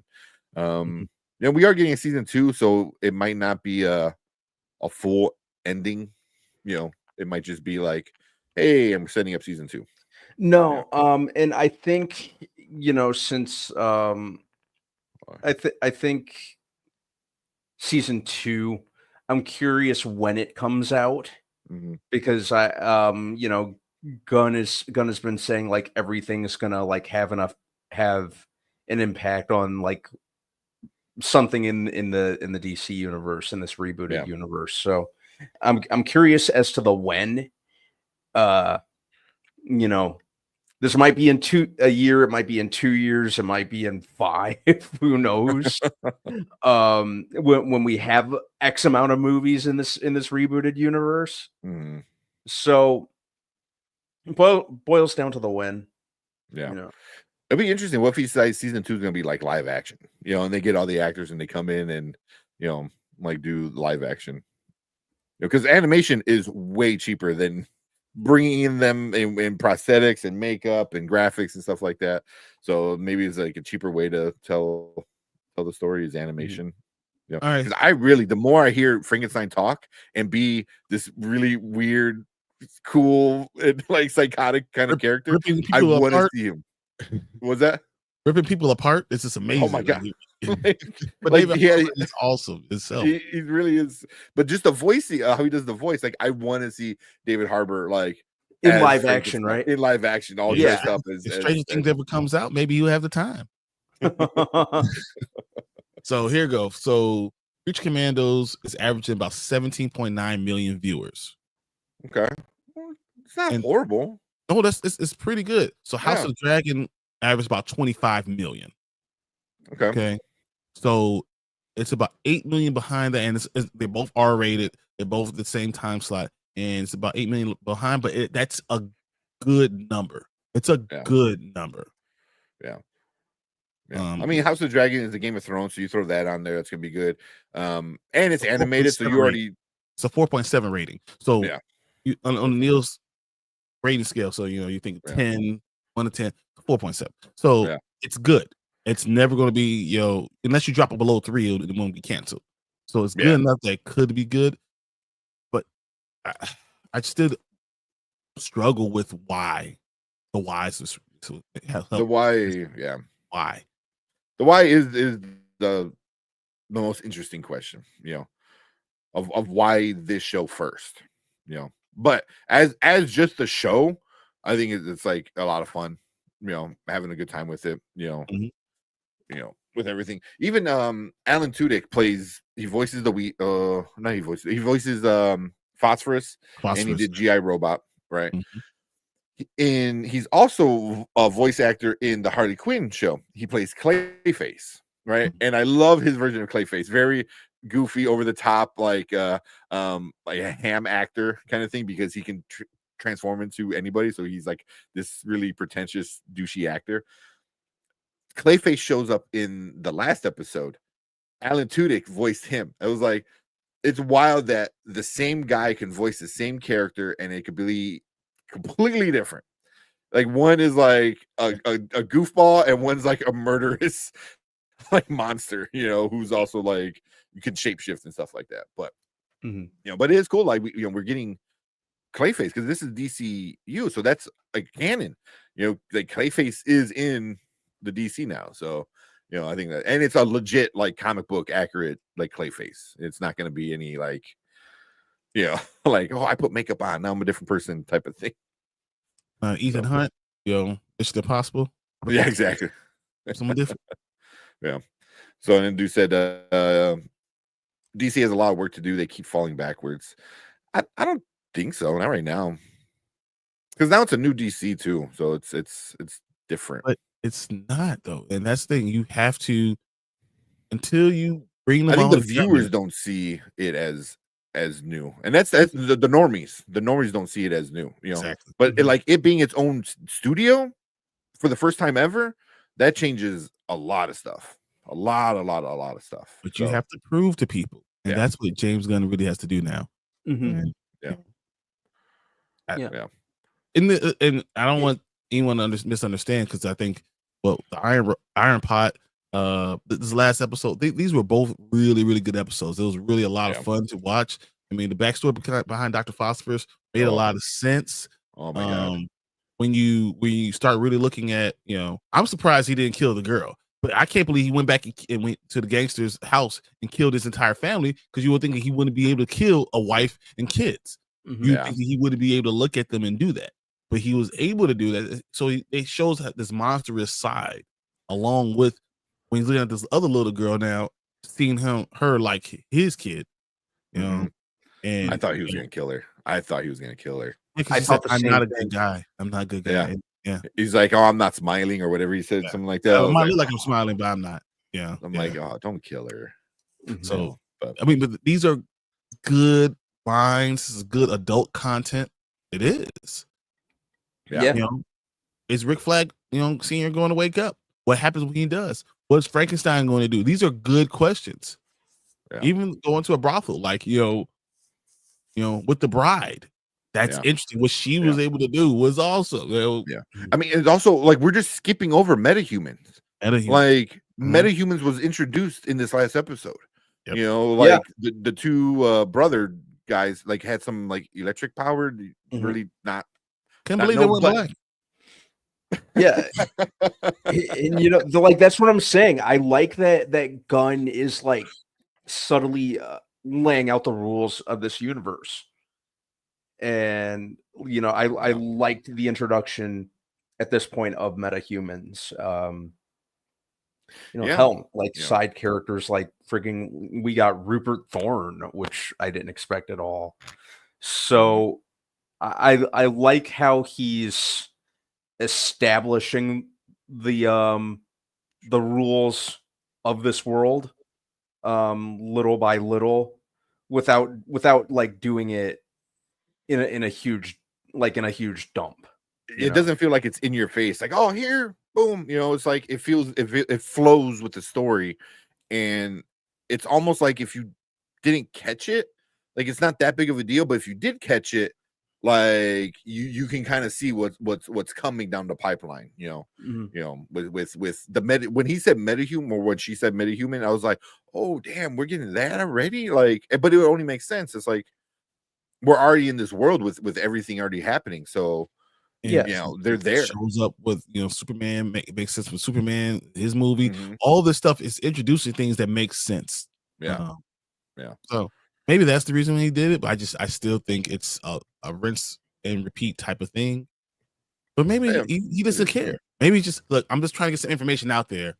Yeah, you know, get everyone understanding what type of universe we're going to have. I could throw these are throwaway characters, so I can do that. Not worry about it. So maybe that's his answer. You know, and maybe it works and maybe it doesn't, but he has earned the right to try it out. Yeah, he's James Gunn knows what works for him from a storytelling standpoint. It's been kind of tried and tested in the last couple years. And so I understand him playing it safe and sticking to his guns. No pun intended. Like guns. I just said guns. That's funny. But calling it safe is probably the best. You know, story wise, it's a safe story. If you're especially if you're easing your way into a you know, into something this grandiose and hopefully lasts as long as something like the MCU, you know, yeah, you're gonna do what works for you to win the good graces of people. I think that he's right because he couldn't do. The last thing I'm gonna say about it, you can't do what Marvel said. You know, they did a very simple Iron Man 1. If you go back and look, it's just a very simple movie. It's a very simple movie. It's not really complex. It wasn't trying to introduce all these characters or any of that stuff. It was a simple movie. Can DC do the same thing? Very simple. I don't. But also, I mean, because we have baggage with DC, so he has a bigger job, and that's why he has to do what he's doing. That's why I look at Superman Man of Tomorrow. I'm not worried about him doing Superman. I'm not worried about that stuff, that part. I'm just worried about people's reaction to it. It's not James Gunn I'm worried about. It's about can he bring people together or not. Yeah. And I think the show is a good start, but it's not going to be the end all be all. Like if the show sucked, it's not going to be like, oh, that's it, it's all dead. But if it's good, it's also like, oh, that's it, like we're riding high now. You know, it's a good start because it's a fun show. You know, but also like going back to what you said with Marvel, it's like Iron Man 1, like everyone loved it. They were able to copy that story, that same story beat for like how many movies? Like 10 movies. Like every time there's a new character, like, oh, here's Black Panther, and then here's evil Black Panther. Okay, oh, here's Captain America, and then we got an evil, that's just comics. But yeah, the problem is that's not going beat for beat with the same people. Like I have Amanda Waller in both of my things I'm talking about. You know, I got Rick Flag, and Jr. They're going beat for beat, literally. Exactly. It's the same exact thing. You know, but no, I mean, but that's what the Marvel was getting in. Marvel was getting in trouble for at a point. You know, we're like, hey, can you give us somebody who's not just a villain, who's a bad guy in a different color? You know. that was like a joke for a while, but DC can't do that. DC can't do that though. All they're doing now, right? I know that's all they're going back to it, but DC knows they can't do that. Why he already said he's skipping a Superman origin story. They're skipping a Batman origin story. So they're just gonna skip it and jump right into the storytelling, which is I think what people want to see. They don't need to see Batman's parents get shot for the million time. The audience is, he's giving the audiences credit and not talking down to them. Like you said, Tank, like how many times do we need to see Bruce Wayne's parents get shot in an alleyway and some pearls hit the ground? How many times do we need to see Superman fly from Krypton as it explodes? Kevin Feige did that with Homecoming. We need to see the spider bite Peter Parker and Uncle Ben get gunned down again. I like that. I like that idea of not talking down to the audiences. Save some of the origins for more obscure characters that the casual moviegoer might not know as much about. Exactly. I don't need an origin story of Green Lanterns. Like, no. You really don't if you think about it. And that goes that goes beyond the fact that we've seen the origin of one of the lanterns. You don't really need an origin for it. All you need to know is they're basically an intergalactic space force or police force, and boom, we know the rules. There is a space force, but wrong one. I see your questions, but we'll get into those. I'm going to finish up our discussion with Creature Commandos. But we kind of got sidetracked a little bit about James Gunn because it is the start of his universe. So it brings up a lot of questions about the show and him and going forward. But as the show, even Brian said, he's enjoying it. I'm enjoying it. I think we're all enjoying it. There's questions we have around the show, but the show itself, I think, is a lot of fun. But we want to hear from you guys.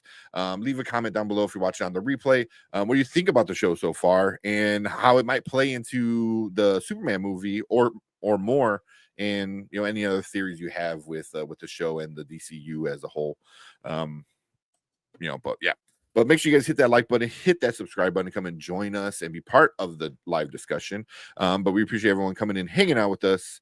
And if you are watching live, stick around because we're going to get into your comments right now. All right. So he said, so dude said, Tomorrowverse was fine, but everything else needs work.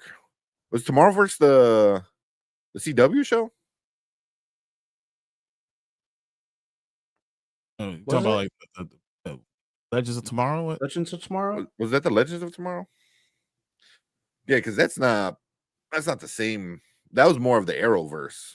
I always consider Legends of Tomorrow Arrowverse. Yeah. Same. Yeah, definitely. Yeah. You can say because it's Tomorrowverse because that's Crisis of Infinite, whatever. Crisis on Infinite series. Oh, that one sucked. There were elements of it that I kind of had fun with. Tomorrowverse is like the Crisis of the Superman. What's that Superman one? Oh my god, Superman All-Star or whatever it was called. It's the Man of Tomorrow. Man of Tomorrow. That animated one. Yeah. And Batman Long Halloween. I actually like Batman Long Halloween. I like the comics. I like the comics too. I liked Long Halloween. Yeah. That one worked for me. Yeah. But I don't think those don't count as the DCU. Those were all DC Comics, which DC, comic and animation stuff. Yeah, the animated movies, which sucks because there was a video I was watching recently that was talking about like what happened to DC animation.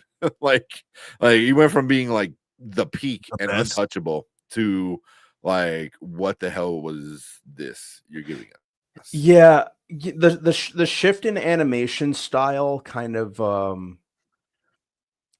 me, I was looking at it like if it ain't broke, don't fix it. The animation style. What was the first one? Like Superman Man of Tomorrow was the first real kind of shift in that animation. and then the Justice Society, and then the Long Halloween. We talked about that, and then Green Lantern: Beware My Power.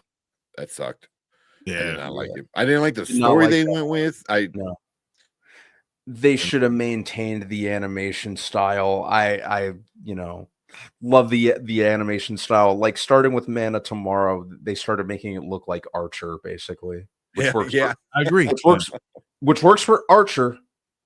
It definitely works for Archer. Animation style with DC was absolutely fine. Yeah. It was the best. It was really good. Came off of that New 52 like story kind of run. What was that? The Apocalypse, was it, or Dark? Is Dark Side? Not Dark. Well, it was with Dark Side. Yeah. But basically where the Flash had to like run backwards and restart the universe again. And that's where we got the Man of Tomorrow and all that stuff. But it's Crisis, I didn't like any of those. Yeah. But this I like the animation style for Creature Commandos. I think it's solid. I mean it is. But it's just I like a weird way to start. I just think it's a weird way. But if he's doing what we just talked about, then it is what it is, and giving you some nuggets of what this whole thing's going to be, and then you understand is they're going to have metahumans in it, and you're going to have all these other characters. I mean, it works. It works if you do that. Hopefully, enough people watch it to actually know what the hell is going to happen in Superman. Yeah. Mm-hmm. And how important is it to grab the kids? I don't know. I don't know those answers. So only I'm sure James Gunn has thought about these questions before I thought about them. But it's like strange. Like Mama Bear said, 11. I wouldn't let my 11-year-old watch this show. Oh, my baby, hell no. Yeah, it's a lot. I mean, the man having sex with a doll that he created. Yeah. That's a whole nother. Is it necrophilia or is it pedophile? Because technically she's barely, or is it incest? Because technically it's his daughter. That's a whole box of craziness to unravel. That's crap. That's a lot. But Superman, I think Superman might be pretty good because I mean, it's going to be violent because it's a comic book movie. There's going to be a lot of violence, but it doesn't look like there's going to be sex or or over the top violence. At least like people getting shot in the head. It'll be the stylized comic booky style violence that you associate with something exactly in that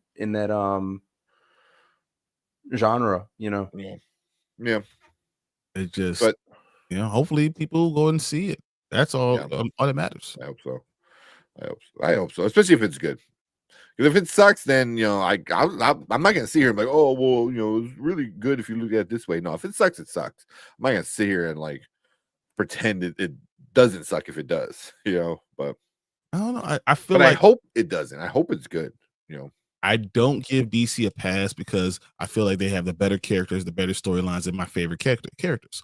So I just don't give them a pass. I'm much harder on DC than I am on Marvel. I am 100% true. Yeah. But they have no excuse.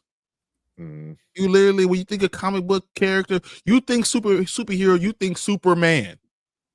You think greatest detective ever. You think Batman. The best story. That's it. There's no one else. Iron Man can't hold a candle. I was gonna say when you think of like rich guy who makes a suit and becomes a superhero, like Iron Man is the fourth guy.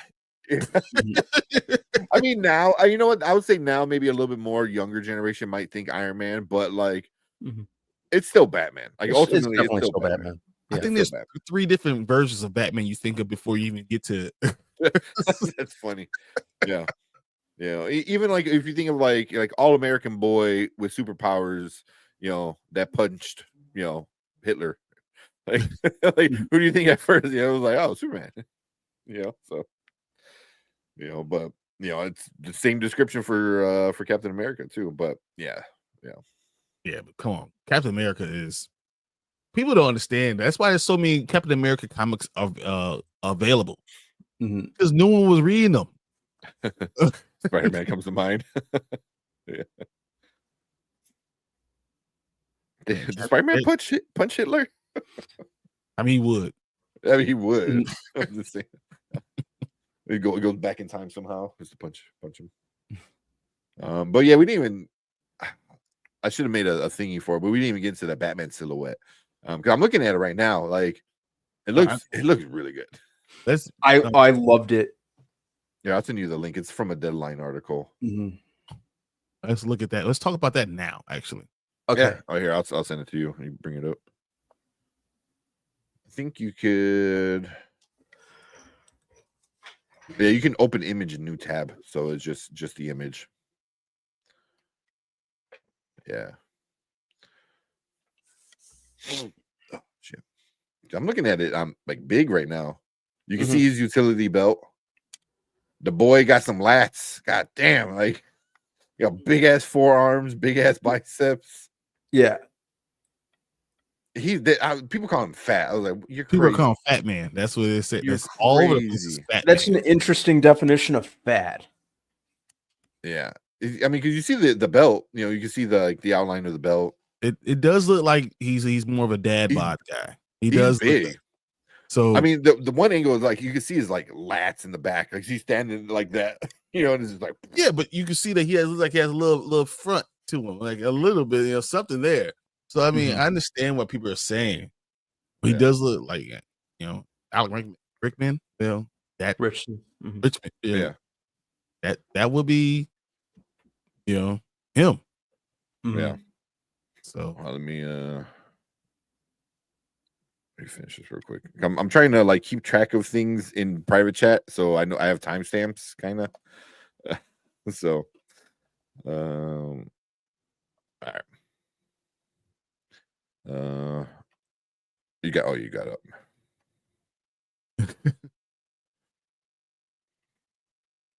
All right, let's talk about it.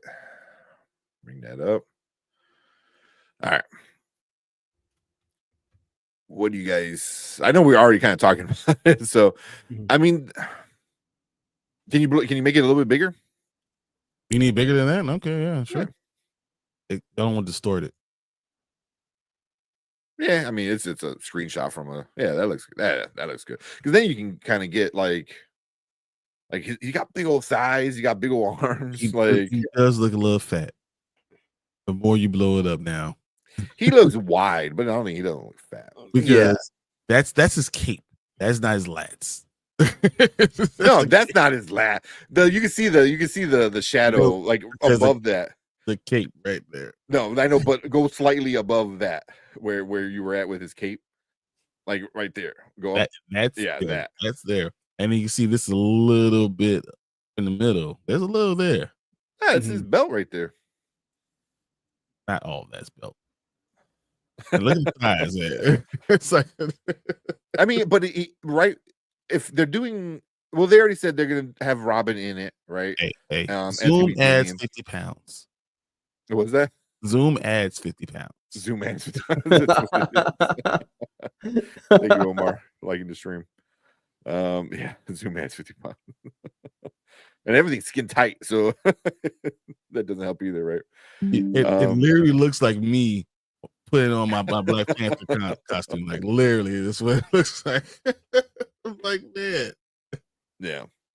I mean, I was saying we are getting an older Batman then, right? Because he's gonna have his son as Robin. That's what, according to the rumors, are. It could change, but we're getting Damian as Robin, which means he already is old enough to have met Natalia or Talia and have a kid. I mean, by the time Damian's Robin, he's like 12, 13. Yeah. It's gonna have to probably have to be on a little bit of the older side if there's 40, already 45 maybe. Yeah. Especially if they're saying not only is Damian going to be in it, but they said there's going to be an established Bat family. So you're going to have a Batman who's kind of been around the block in that regard. Yeah. Jack Black. I mean, you can still make. Yeah, he would have to be in his 40s, right? Maybe late 30s, early 40, 35 to 45, but probably closer to 40. For Batman to have done it, I mean, because you can always say like, oh, she, did what she did, and in the comic book, she basically like stole his sperm, like, and but you could say like when he was training younger, so he wasn't Batman yet, but he was training with the League of Assassins, so you can give him like 16, 18 there, and then do it. I don't know. 16. So he's not in high school because he went to boarding school. He went to boarding school, but say 18, right after high school. He left and traveled the world, and but then, man, I could have sworn he went to.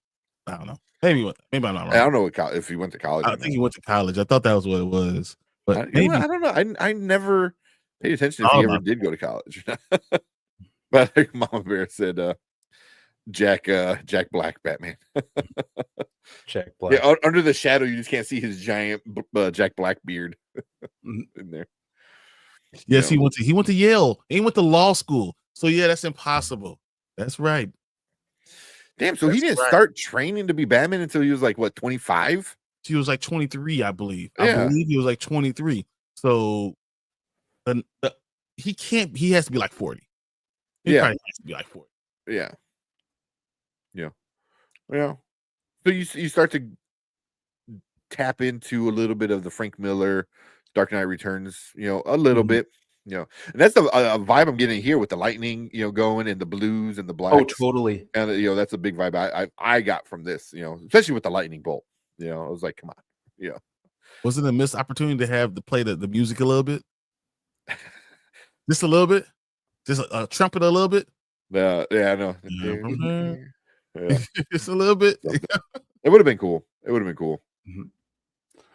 But I thought the reveal was awesome, and it establishes also what kind of Batman this is, because like you see once the you see the silhouette of him was all it took for the entirety of the club patrons to just go like scrambling in fear, which I love.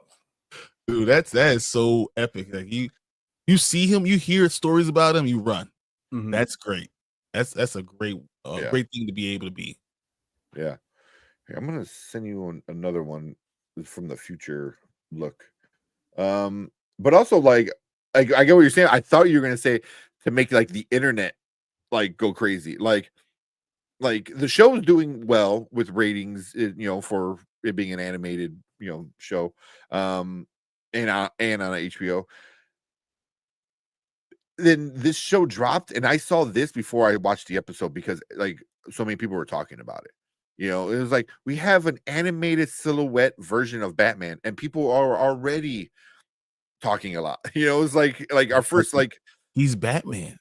Exactly, it's his Batman. It's like and James Gunn seems like he's like super psyched about the Batman. When I read the article from Deadline, about him. He's not. I think he's gonna help write it out. He's not directing it. Mm-hmm. Brave and the Bold. The Brave and the Bold kind of one. And the name might change too because Superman was supposed to be Superman Legacy, and that never happened. I could see it changing the title, or at least like adding Batman: The Brave and the Bold to it, or Batman to the Brave and the Bold. Mm-hmm. I'd be good with the title like that. But Hey, Brian, I sent you for the not yet. I was waiting for it. Just went through right now. Because in this, the picture Brian's about to pull up, that's the future glimpse that Cersei sees, and you see Batman, but now I'm looking at it, I'm like, you really don't get a good look. You get a head and cape, So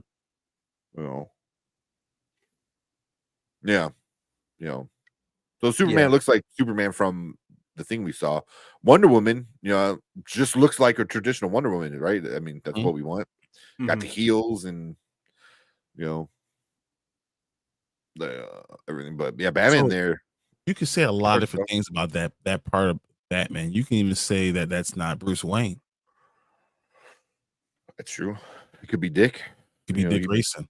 He played Batman for a little while.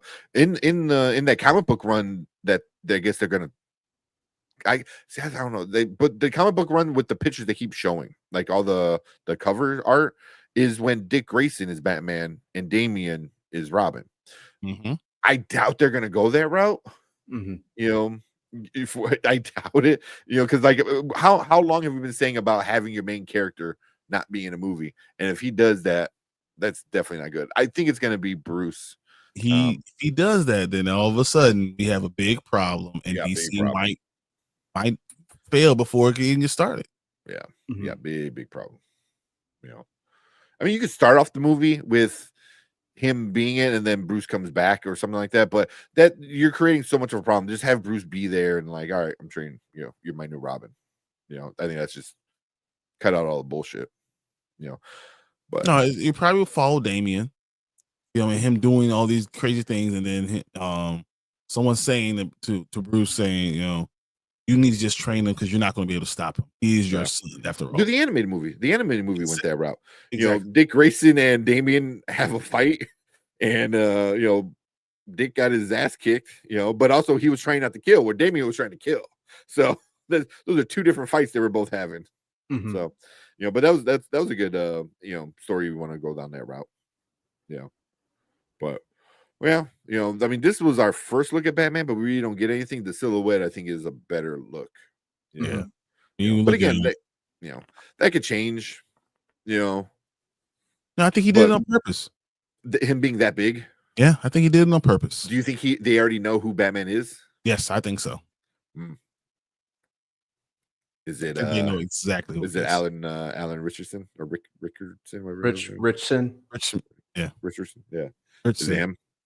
Because that looks like it's got the build, right? Yeah, the body of somebody like that. You know. Mm-hmm. I mean, it could be though. I mean, but I don't know if he's old enough looking. You know, this would be a great. Once again, if Ben Affleck didn't hate what happened, he would have been perfect for this. He really would have. Mm-hmm. Ben Affleck was the Batman, and that's what they need to have. Yeah. That's what he's the right age. He's the right all of it. It pisses me off every time I think about it. Cavill would have been great, and Ben Affleck would have been great. Like, you can't deny that. You can't lie about that. Both of them could have been great. It's just, and you know, they were doing the best they can, which makes it all the more tragic. Because they were just saddled with content that unfortunately failed them. I think the passion that they had when they took on the roles was the reason that they respectively worked, not because of the scripts that they were handed. I would hate that, Orgy. But Gavel, you know. Who would do the acting? He's not that bad of an actor. He's a good actor. He did Superman well.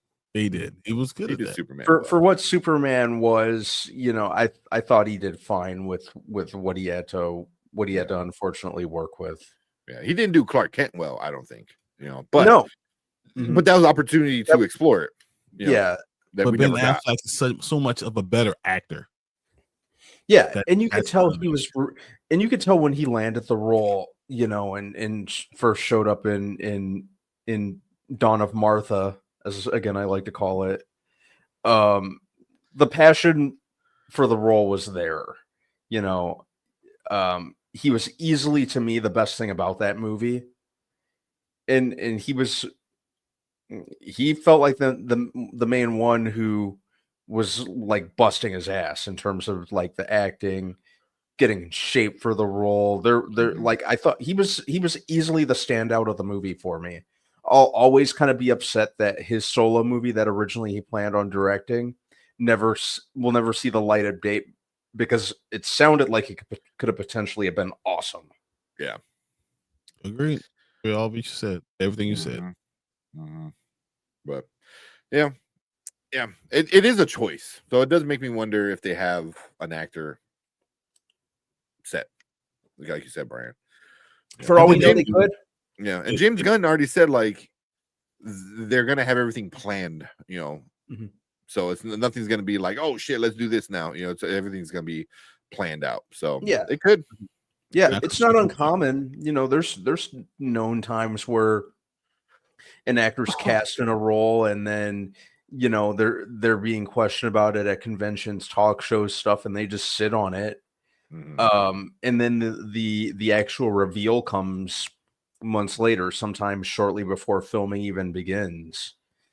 Like that said, it would be so crazy. I was actually just thinking about this earlier today. Maybe, you know, for all we know, maybe Jason Momoa got cast as Lobo months back and just didn't get the go ahead or the green light to say anything. Yeah. That video of him screaming and hollering and how much he loves James Gunn. Thank you, James Gunn. That was like a year ago. Yeah, exactly. So, and I'm pretty sure, like now looking back at it, I don't think he said that's what it was, but I'm pretty sure that's what it was. Like, hey, like preliminary meetings to discuss playing Lobo. Yeah, a year ago. So yeah. But if they're going to start filming at the end of this year, they need to know who it is. Yeah, that's true. That's true. But Alan would work if they want to go a bigger, broody, more kind of guy. The age is a little off, but you can like, I don't know. I'm trying to picture him as that type of brooding. It's also that he had to be so smart, and I don't know if he gives off that vibe. That's smart. Yeah, he comes off like a bruiser, like a brute. Yeah, because you have to show that you are the smartest person in the room. When you're a Batman, you're always the smartest person in the room. Yeah, but I'm rewatching Reacher now because we're gonna do a review before the third season comes out. I mean, that's kind of what he does, except not to the same extent. But he's always like one step ahead. Person in the room. Neely's always the smartest person in the room. Who? Neely. Oh, Neely. Yeah, Neely's always the smartest person in the room.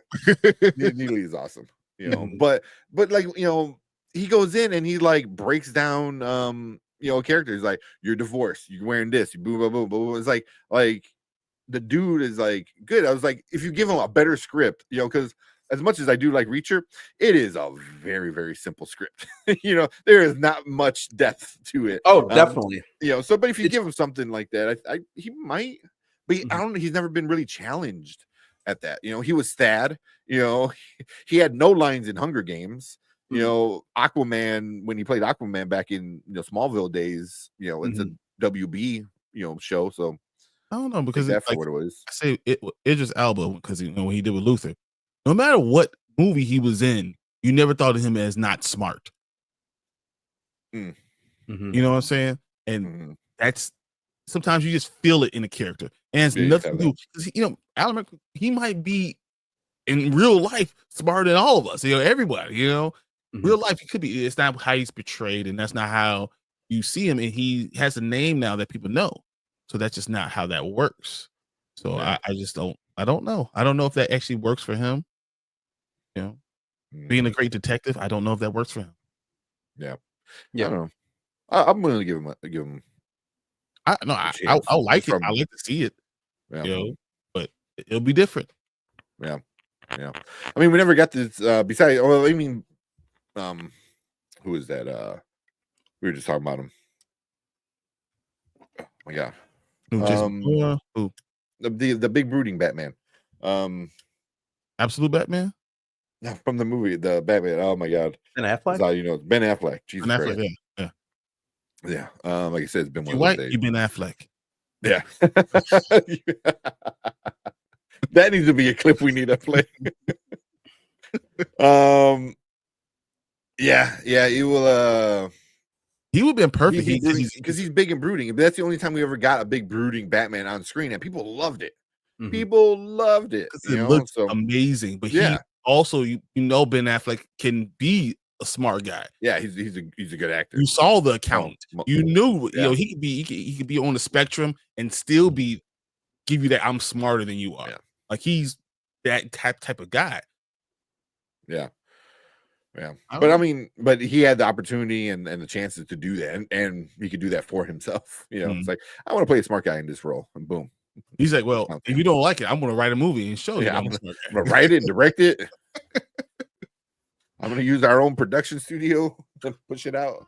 But we'll see. Oh, Alan Richardson as Aquaman. That'd be interesting. That wouldn't be bad. but then you have to make sure your Batman is bigger because you cannot let him just tower over whoever you have as these guys. Because David Cornsworth, at least the work, I was worried about him being too small, but he gained all that weight, right? He's 240 and he's still 6'4". So it doesn't matter what's going on. He's always going to be 6'4". Yeah. You just can't bring someone in there to be Batman and be 5'11". No. Yeah. You still gotta have somebody presence. Yeah. But wouldn't it make sense though? Superman's a god. Aquaman is half god. Wonder Woman is a god. And then here's a dude in a costume. He's not Wolverine. He's still like he has the part of Batman. He still looked this amazing look. Bruce Wayne is tall, handsome. Yeah, I'm not saying like you don't want like a 5'3" guy. He needs to be like 6'2". He don't have wouldn't he be shorter? Yeah, I would be shorter. He would be the shortest of all, like out of those four. Well, he could be taller than Wonder Woman. Not if she's an Amazon. 5'11", 6 feet is the Amazon. He could be 6'2". Average height for men is 6 feet. The Futurama snoo. That's Wonder Woman. My mother is 5'11". Trust me, you think she'll be Wonder Woman. But yeah, all right, we talked enough about this. But yeah, man, it's we got our first look, and I think everyone lost their mind when we saw Batman. This is the first look of DCU Batman. Like I said, it could change. It's just in a cartoon, and it was like a half a second. It went by super quick. But I paused. I was like, pause. I paused it. I saw it and I paused it because I was not expecting it. But yeah, if you're watching on the replay, let us know what you think about this Batman. Is it going to be our main Batman? Who do you think should play this like kind of beefier, quote unquote fat man that they're claiming he is? But yeah, leave a comment, let us know. Make sure you guys hit that like button, hit that subscribe button. And if you are watching live, stick around because we're gonna get into some of your other comments right now. I think Robert Pattinson would be. I want him in there so bad. I think he's the one. That's the one. And he's skinny, but I wouldn't mind him. He's only 6'1", right? But I feel like he will be tall enough to portray Batman. And it also works story wise. Here's a Superman early in his career. Here's a Batman. You just did the movie. Everyone loved that Batman early in his career. Same thing. I mean, it makes sense, man. It makes sense. Get the guy who played Emmett in Twilight. If we're gonna do Twilight, we're gonna do Robert Pattinson. If I'm doing that, yeah. Not everyone. Almost everyone. But then, wouldn't that fix the problem that you have with it though? That it would no longer be get away from grounded. Like, would that change? Would that change your opinion if, like, say Batman #2 winds up being in a world that has it's a world of metahumans and things have changed, and so Batman has changed, and so it's no longer a grounded. But then all of a sudden, Brandman will start hating it. So what? Because he loves the way that his Batman is, grounded Batman. Very down to earth. He can still be grounded in his solo movie, and then when he's playing with the team, he's more more fantastical kind of. Dealing with fantastical things, using his brain.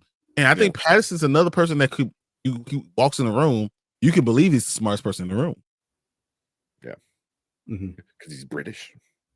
Exactly why. That's exactly what it is. You have to be British.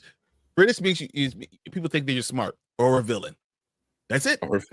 Nice. You're either really smart or you're a villain.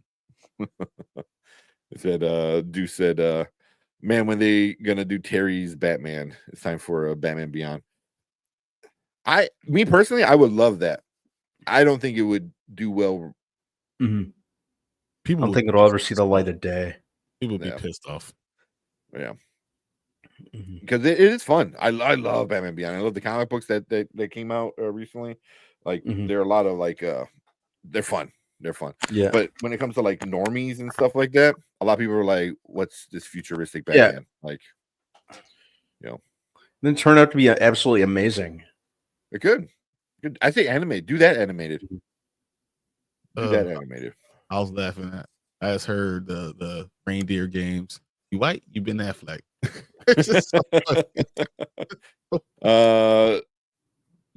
Don't want to that anywhere near the DCU. Okay. Yeah. So just a brand new Batman, a completely different Batman. Also, James Gunn or not? Yeah, was it James Gunn or the director of? Or I forgot who, but they said, or it might have been Peter Safran, that their Batman, the DCU Batman, that timetable isn't changing.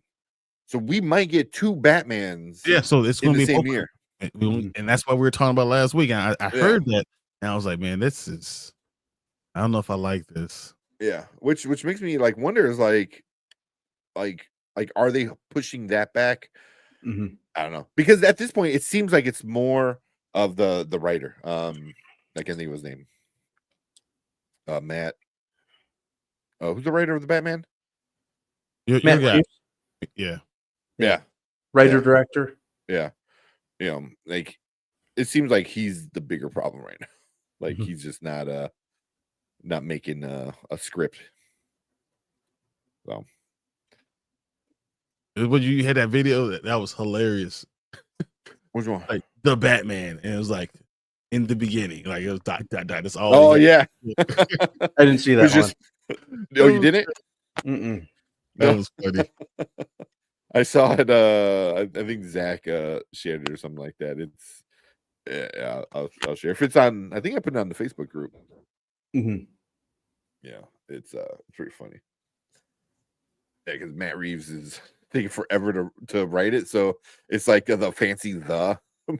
It's like that's what took him so long. All right, you guys want to talk about Nosferatu? That's what gets started. Okay. Oh man. All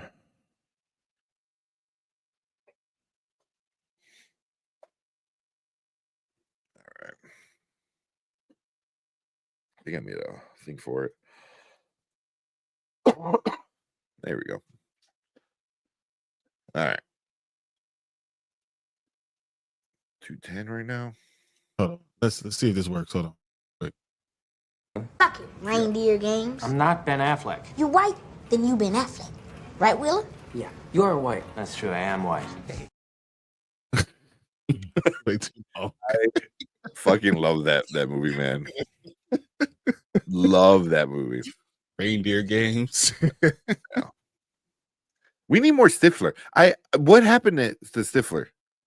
Like Sean William Scott. He's gonna be in that TV show with Kat Denning and Tim Allen. Tim Allen. Yeah. Really? Huh. First of all, that's such a weird combo of people. Like I was like Kat what Dennings the and Tim Allen. I was like, like okay. is this fake? It looks fake. But he needs to be in a superhero because he just has that superhero kind of like vibe. I can see him as Booster Gold. Fucking cast him as Booster Gold. Fuck Chris Evans. He's in everything anyway. Good. Sean William Scott. That is the perfect.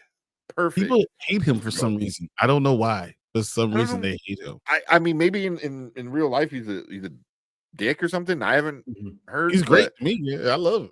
Yeah, everything he's in, I loved it. Like everything he's been in, he's always been this like kind of like funny goofball kind of character. So yeah, and in role models, he was awesome. I love models. Yeah, that movie's so good. All right, let's talk Nosferatu. Tim and Sue. How much of Nosferatu did Brian watch with his eyes covered?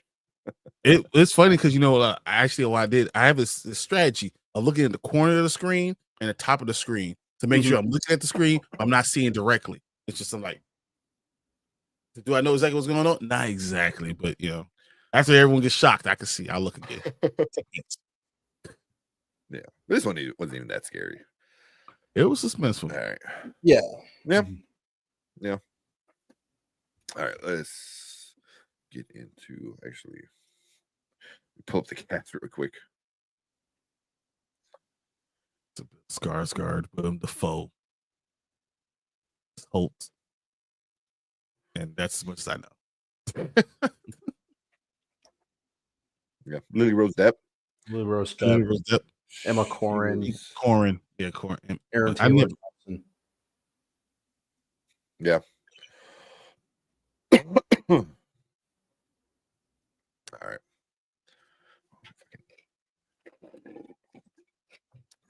Aaron Taylor Johnson. What the hell? Yeah, he was in there. Yeah, he was like the friend's husband or whatever. Yeah, like I can't remember. He had that weird mustache and the the one that curled upward. Yeah. Yeah. All right, let's talk about Nosferatu. All right, welcome to the Spoiler Kings. My name is St. Kramer with Brandman Brian the Grizzly, and we're going to review the new Robert Eggers movie, Nosferatu. We got Bill Skarsgård as Count Orlok, Willem Dafoe's in it, Lily Rose Depp as Ellen, Nicholas Hoult as Thomas. You know, we got Emma Corrin in there as well, Aaron Taylor Johnson. So it is a pretty good cast with an awesome director with a good track record. Does this one continue? We will see if Robert Eggers hit another classic. We'll see if that happens. So we're gonna get into our review with our likes, our dislikes, our rating at the end.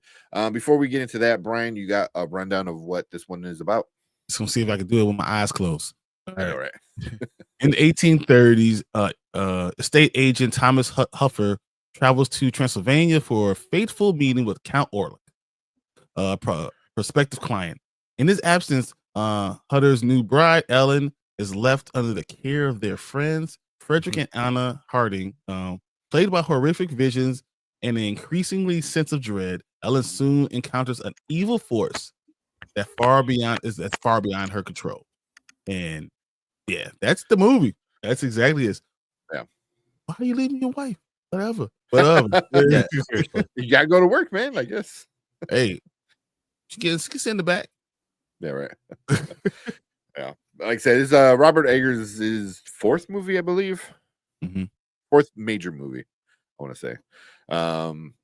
Yeah, so he definitely has a style. So we'll get into all that stuff. Brandman, what you think about this remake of Nosferatu? The feel of it, I love that it wasn't necessarily scary, but it was more of like a sense of dread throughout the entire movie. And Robert Eggers, from a visual cinematography standpoint, this was incredible. You could tell how much he loved the original Nosferatu, going just through,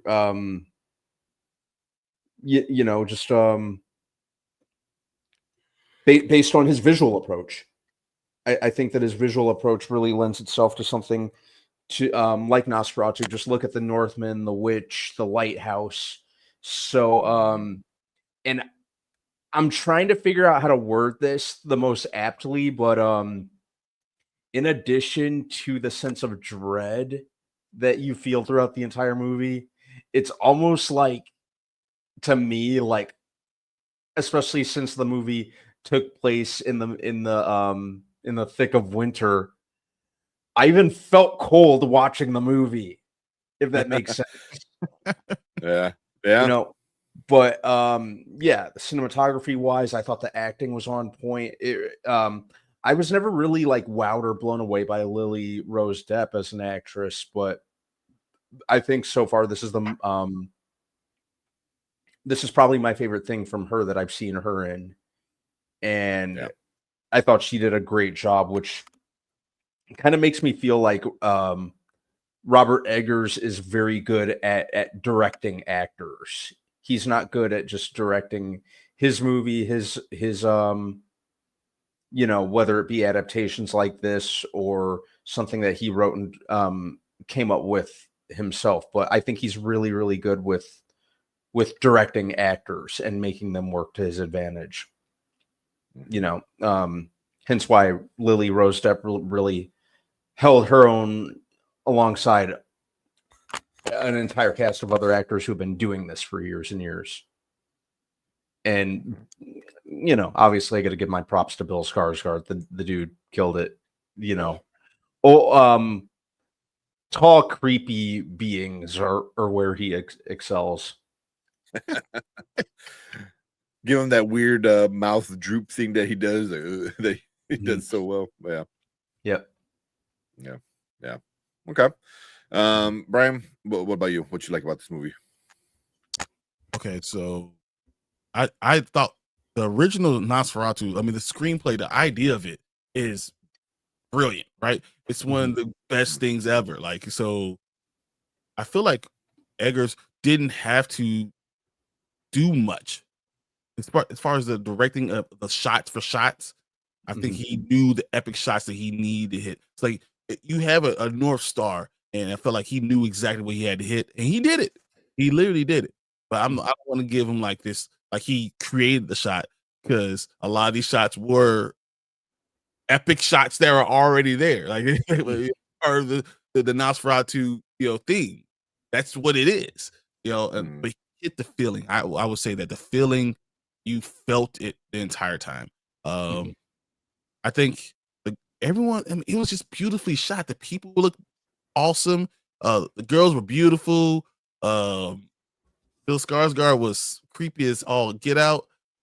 Just all those things kind of really hit for me. Overall, it just was gorgeous. But I don't think the story, scared me as much as I thought it was supposed to. So, you guys say it was more creepy and suspenseful, and I think it was definitely suspenseful, but I wanted to be more creepy. I thought it was more very shadowy.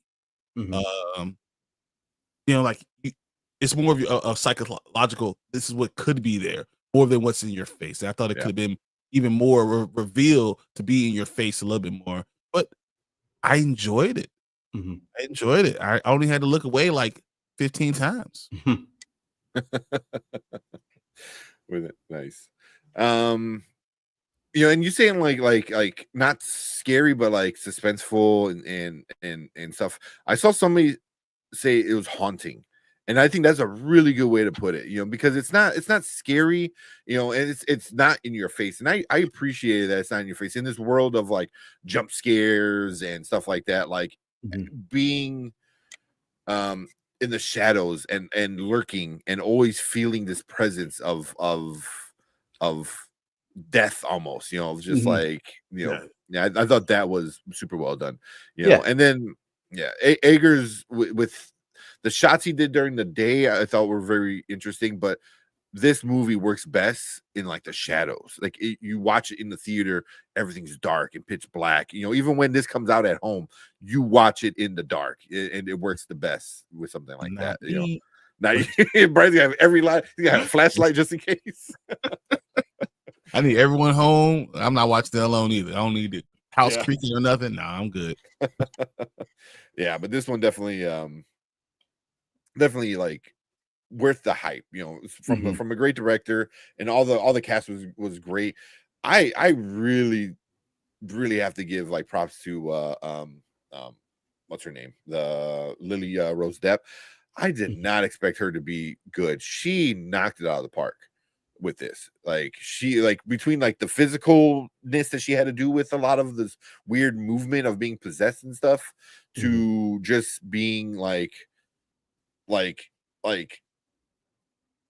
confused and like lost at times, because it's I thought she did a really good job, and I'm thinking like, she's just a nepo baby, right? Like she did really good. She did really good, and that was my like surprise of the whole movie, was like how good she really was.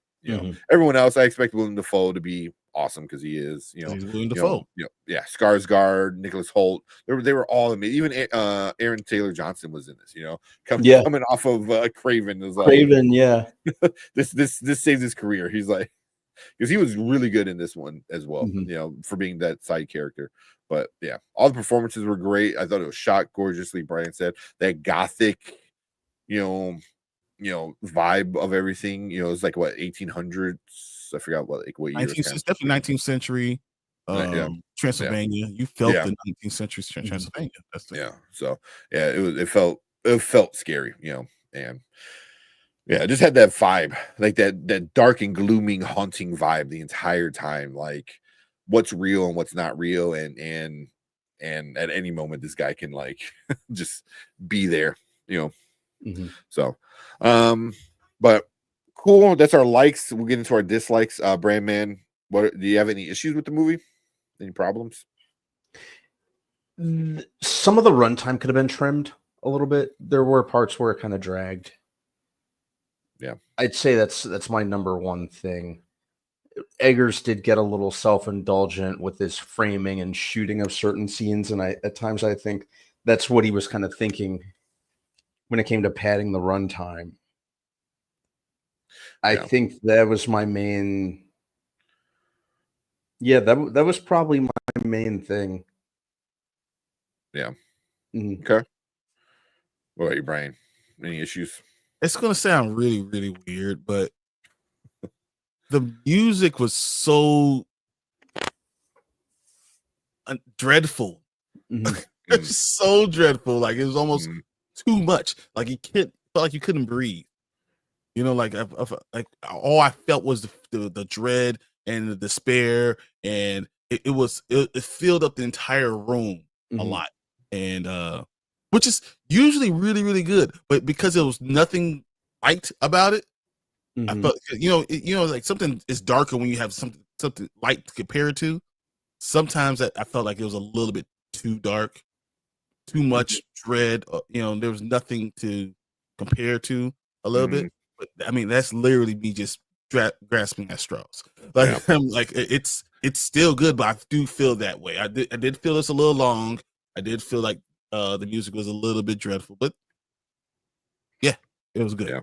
Yeah, that's all like crazy. Like we can get it because like you had an issue that I loved that whole thing, that whole dread the whole time, like the dark on top of darkness. That's why even everything being so dark in the movie, like visually, plus the vibe of being dark. But okay. I gotta go with what Brandman said. Like this could have been cut down. This is what, like 2 hours and 5 minutes or something like that. I think at least the runtime was like 2:10 or something like that.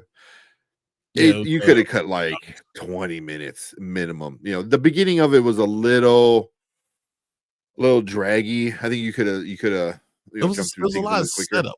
It was a lot of setup. Like the whole first hour was really like setting up. Like I feel like he should have gone to Count Orlok's house quicker. Like been there quicker and kind of really get it going. Like married, boom, you're there. But besides that, that's just more of a little nitpick was just the runtime. I think if you trimmed it down, got rid of some of the little fancy shots he did, like Brandman said. But some of those iconic shots he had. I feel like he had to do certain things. You can't do Nosferatu and not do certain shots. Well, like the one under you right there. Like like that had to have been in the movie, and it was.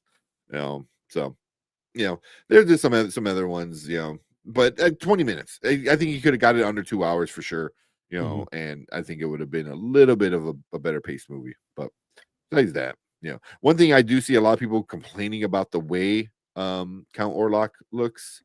I didn't get that at all. Like people are like, oh, he looks goofy. I'm like did you ever see the first two movies?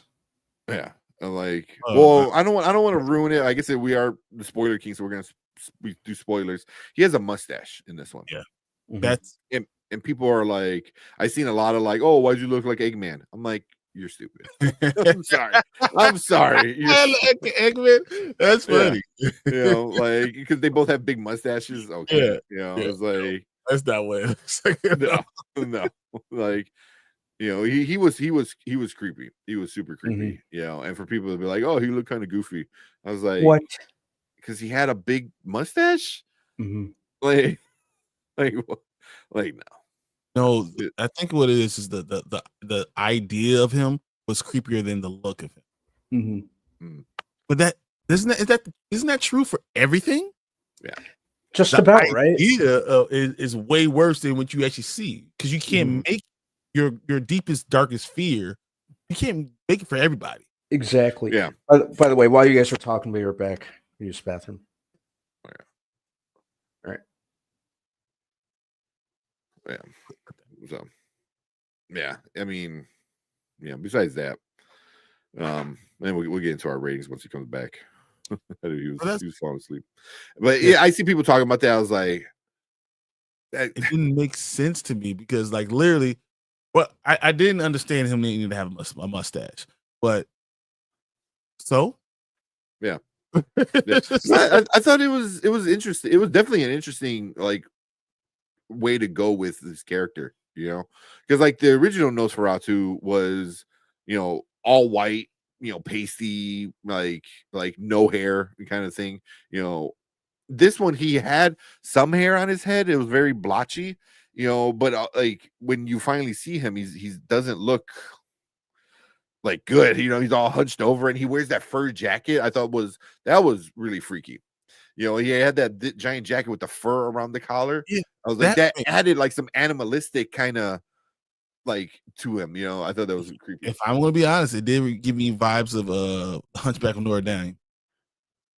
With it? Yeah, it did give me vibes of that. So I'm not saying like I understand, but it was more of a realistic storytelling of it. Like it looks more realistic. That's what he would have been. You're not going to get a guy who looks, like the original Nosferatu. That's just not what's going to happen. No, because if he would have copied and pasted the original Nosferatu, I think that would have been more campy. I think people would have complained about it. Yeah, I would have complained about it. I didn't want a copy and paste of that, you know, because one it's such a iconic look, you know, that it's been made fun of and parodied and just ran into the ground so much. One, because it's 104 years old, 102 years old, so of course, you know, for the time it's like peak scary. You know, but I didn't want that. Like I wanted his take on it, like a different, newer take on it. So there's what's up, Ty? You're talking about hockey. Oh, it's froze. I was like, what the hell? Yeah. Well, wait for Brandman. We'll get some of the comments. We already said that one. Sully, what's up? Said, love this movie. Eggers is one of those guys where I always be seated wherever he does, or where for whatever he does. Same. He's gotten that from me where I'm like, I am going to see this movie, whatever he does. He's just so good. You know, from the Lighthouse, the Witch got me right away. I'm like, that was such a good movie. The Lighthouse was really good, and I really like The Northman. If I never seen it, so violent. You know, I don't need to see any of those movies. But The Northman's awesome. I don't need any scream movies. I don't need any of that stuff in my life. Oh, The Lighthouse. Have you seen The Lighthouse? No, I haven't seen The Lighthouse. That one's pretty good. It's not scary, you know. It's more of like a psychological, I guess. If I had a cerebral, almost, right? Cerebral. Yeah. If that's the right word. Yeah. The Witch, that'd be, I guess, quote unquote scary, but but he definitely has a look and a vibe to a lot of stuff he does. So if I think if you like one of his movies, there's a good chance you're gonna like all of his movies. Well, I like The Northman, so that's not cool. And I like this one. Yeah. So nice to talk to somebody else who liked The Northman. You know, I feel like it was awesome. I love that. Yeah. I think that you just had to know what it was. They walked into. Yeah. I think his movies almost have like it's kind of like an exaggerated, kind of like stylized. They sometimes they kind of feel like stage plays to me. You know, like some of the you know, some of the ways that he frames the shots, some of the set design, some of his creative choices, which is what I really like about Robert Eggers. And when I heard that he was doing Nosferatu, I was like, dude, like, you know, I've said it to you guys multiple times. I'm like, this is like the one that he was made for. Yeah. Yeah. So I really, as far as I'm concerned, he really delivered what I was looking for from it. Yeah. Mm-hmm. Yeah. All right. We'll get into probably one of my favorites of 2024. Of his? Yeah. If I'm goes as far as to say that. Yeah. Yeah. And anybody watching, go check out Sully's streams. He does great movie reviews. So and he's playing with a little bit shorter, kind of quick to the point, like stuff that's doing really great. So definitely go check out Sully. And then Mama Bear, we'll get into your comments in a little bit. I almost laughed like right now. Oh my bad, did you? Go ahead. Did you click something? No. Oh, okay. Yeah, I know. I was talking about this. All right, let's finish up this review right there. All right. So our rating system is a now, later, never. Now means you go watch it now before it gets spoiled or ruined. Later means wait till it's streaming at home, and never means just skip it altogether. Brandman, what are you giving Nosferatu? I could definitely give it a now. It was one of my most anticipated of 2024 when I found out who all was involved. Yeah. And it really delivered. Like I said just a minute ago, I think it's probably in my top 10 of 2024. I just liked everything about it, like the sense of dread, the fear of the unknown. The casting was awesome. The way that it was shot was great. I think Robert Eggers really knows how to direct actors. I like that he has a very specific vision in mind, and he's just really good in delivering accordingly. So I thought he absolutely crushed it. It was everything that I was hoping that he'd deliver, and Bill Skarsgård is really carving out a niche for himself in terms of playing tall, gangly, creepy characters. We need a tall, creepy. We got a tall, creepy character in the script. Get Skarsgård on. Get Bill on the phone. Yeah. But yeah, I thought the sense of dread and uneasiness that played out throughout the entire movie, just the overall feel of it. I thought Eggers crushed it. I was sitting like this the entire time. Yeah. So I could give it a no. Just very easily a no. Okay. What were you, Brian? What are you giving it? I hated it because it's a scary movie. But no. If you're into those type of movies, this is definitely a now.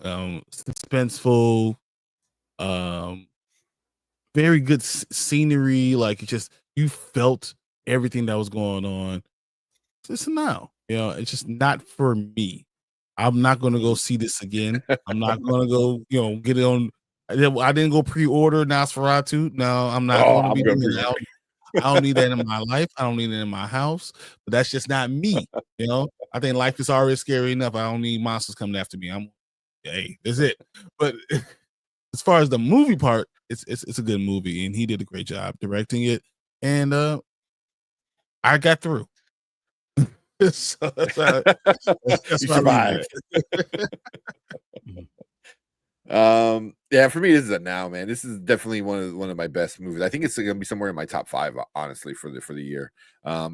If it wasn't for the runtime, if it was a little bit more tighter, this would be almost like one of the best movies, if not the best movie of the year. Because I had so much of a good time with it. Yeah, because I love that whole suspense. The thing that you say you didn't like with the darkness, and it just kind of creeped. Like it had me on my edge of the seat because the whole time I'm just like he could pop up, and it just had this really not scary, but just very like again haunting, creepy. It was such a great way to put it. And I think it did a really good job at that. And and all the actors did everything. Nicholas Hoult with his constant terrified for his life. Lily Rose Depp with her nightmares. They all knocked it out of the park to bring it all together. And then finally, the cherry on top with somebody like Bill Skarsgård. Like being such an iconic character again. Being another iconic character that's scary and lanky and creepy. Like Brandon said, that's what he does best. So. Definitely the redemption that he needed this year after the Crow reboot, huh? Oh, jeez, I forgot about that. And for that matter, heck, Aaron Taylor Johnson just a couple weeks after the whole Craven fiasco, and Yeah, now it seems like he's going to have a good year with 28 Years Later. Mm-hmm. Mm-hmm. Yeah, this is the palate cleanser for some of the actors. Yeah, some of the good actors. Like, I don't remember my last crap. Remember this one. But yeah, I'm definitely giving it now. It was very, very well done. And then a quick rundown of Rotten Tomatoes. 86% with the critics, 252 reviews, 86%. It's not bad. And then the audience, 5,000 plus verified, 75%. So yeah, that's about right. Yeah. But the box office is always the big thing with Robert Eggers' movies. The budget was only $50 million, right? 50 million. Opening weekend, domestically, he made 53. So, like, he already kind of broke even, more or less, like, just opening weekend. It coming into the second weekend, I think it might do well. We'll see how big the drop off is, but it's going to be about 60%, 70% drop. I think so. Yeah. Which is fine. It's not, for a movie like this. Yeah. If it breaks 15 million, probably, I'm going to say about 15, 16 million. I can see that. Like, if this breaks 100, it's going to be a positive, and then if it gets to like 150, like, it's definitely a big win. So, but he does what he does best. He makes stylized movies that have a good story and they look great and they have great actors in it. That's Robert Eggers is just that guy now. You see his name and you kind of get excited, as a moviegoer. So, but cool. That is our thoughts for this Nosferatu remake. 102 years later, we get a remake. Yeah. That's Brand Man's. Yeah, that's where he goes. He's like, give me a century. 100 years. Yeah, you can remake it. There we go. Look, Gladiator has some time to sit before. But yeah, so that's our thoughts for Nosferatu. Leave a comment down below. Let us know what you guys think about this movie. Did you like it? Do you hate it? What ratings you got about it or you have on it? But yeah, leave a comment. Let us know. If you are watching live, we appreciate everyone coming in, hanging out. And anybody in here, hit that like button, hit that subscribe button. We appreciate all you guys coming in and hanging out with us. If you are live, stick around because we're going to get into your comments right now. I mean, you guys saying your top 5, top 10 movies. Well, that's crazy. So. I think I gave it a 4.5 stars on Letterboxd.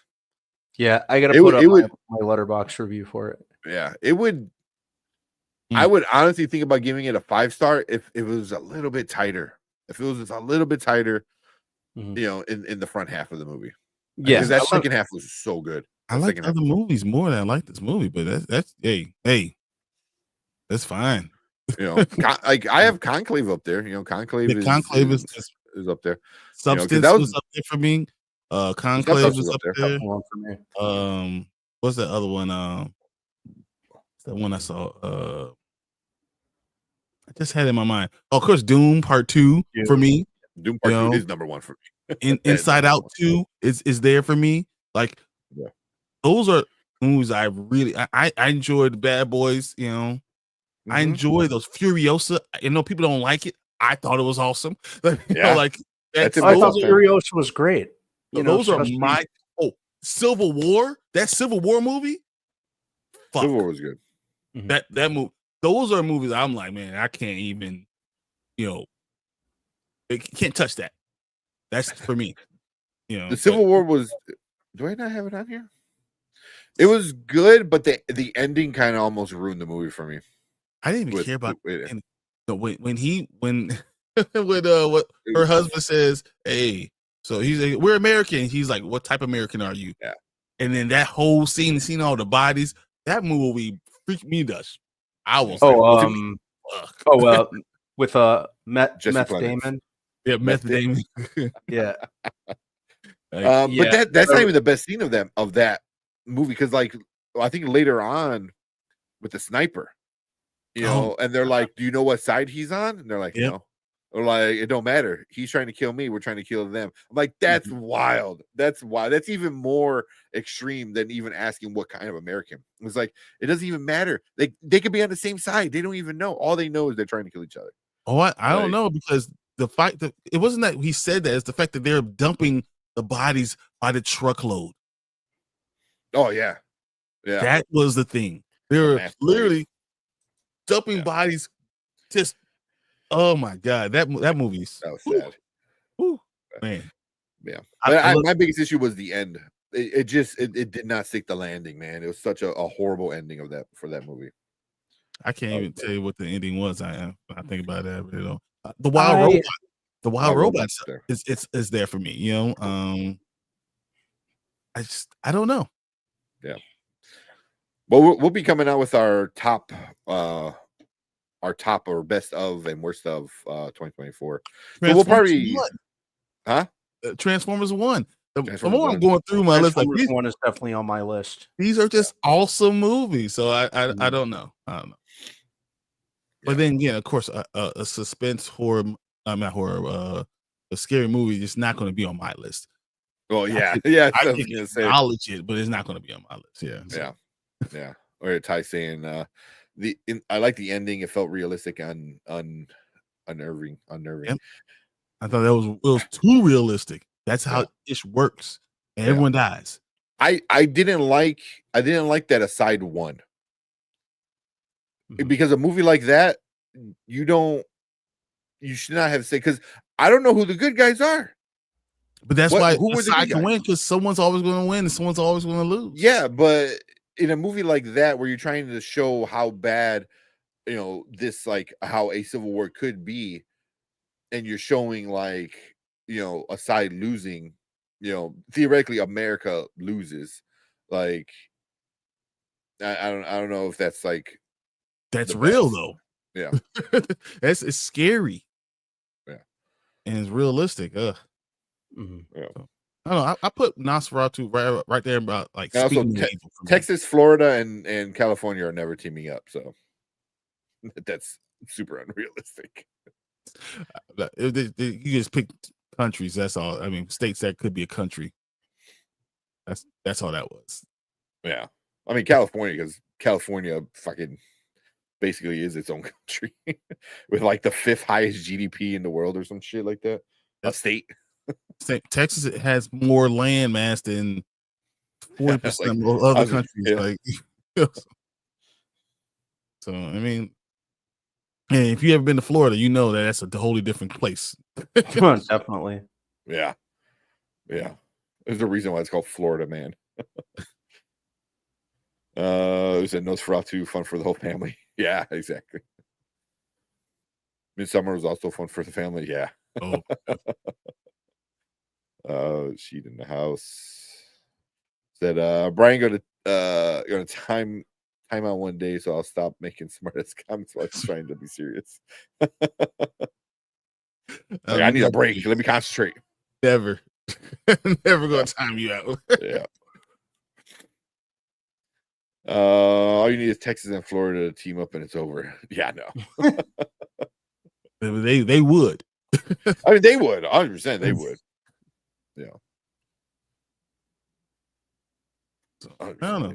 I just thought those were all really good movies. I like Speak No Evil, but that's where I put Nosferatu, where the Speak No Evil type of thing for me.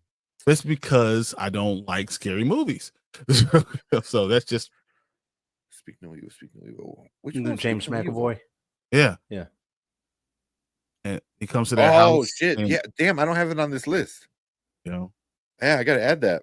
Damn. What movie did I just see this on Christmas? Around Christmas. Heretic. Oh, I didn't see that one. Movie. That's a fucked up movie. I gotta watch that one. Yeah, that's on my list. Boy, I was like, what? Yeah. So, you know, my list is just gonna be different than everyone else's list, because, you know, I like Monkey Man. I thought Monkey Man was fun. Like, there's things that I'm going to like. They're just different. You know? Yeah. But yeah, we'll probably give our top, I don't know, 5 or 10. You know, that should be coming out probably like next week. Mm-hmm.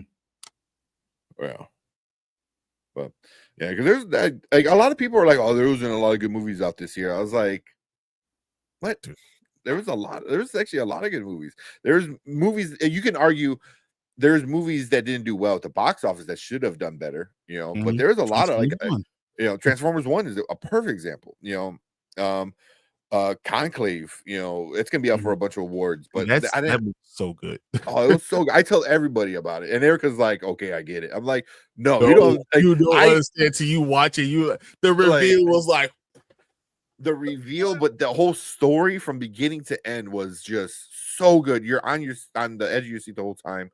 And for a movie I thought was gonna just be sucky. Like I was ready to hate this film, and then I absolutely loved it. Yep. That's me. That's me. But, even Twisters. Twisters was fun. It was Twisters was unexpected. I didn't expect it to. Yeah. Godzilla X Kong.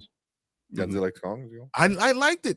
So like those are movies I enjoyed. Some of those movies, So well, like I know it's not on your list, but Smile 2 and Long Legs. I have those. I love Smile 2.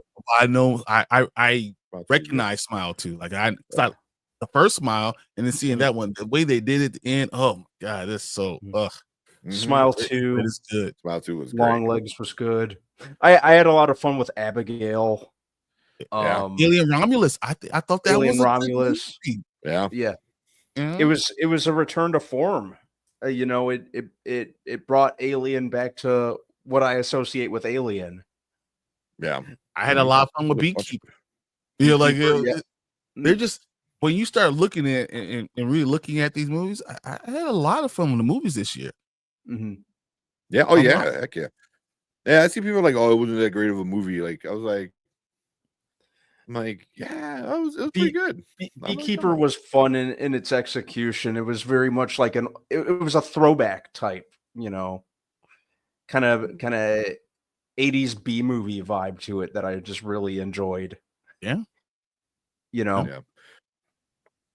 And Jason Statham killing scammers, what more could you want? Yeah, very violent ways. Mm-hmm. Yeah. Also, like you're seeing all these movies, and I forgot so many of these. I'm like, oh shit, I got to put Speak No Evil on my list. I forgot to put Alien on my list. Yeah, same. This is kind of like giving me an idea of the rest of my list that I need to complete.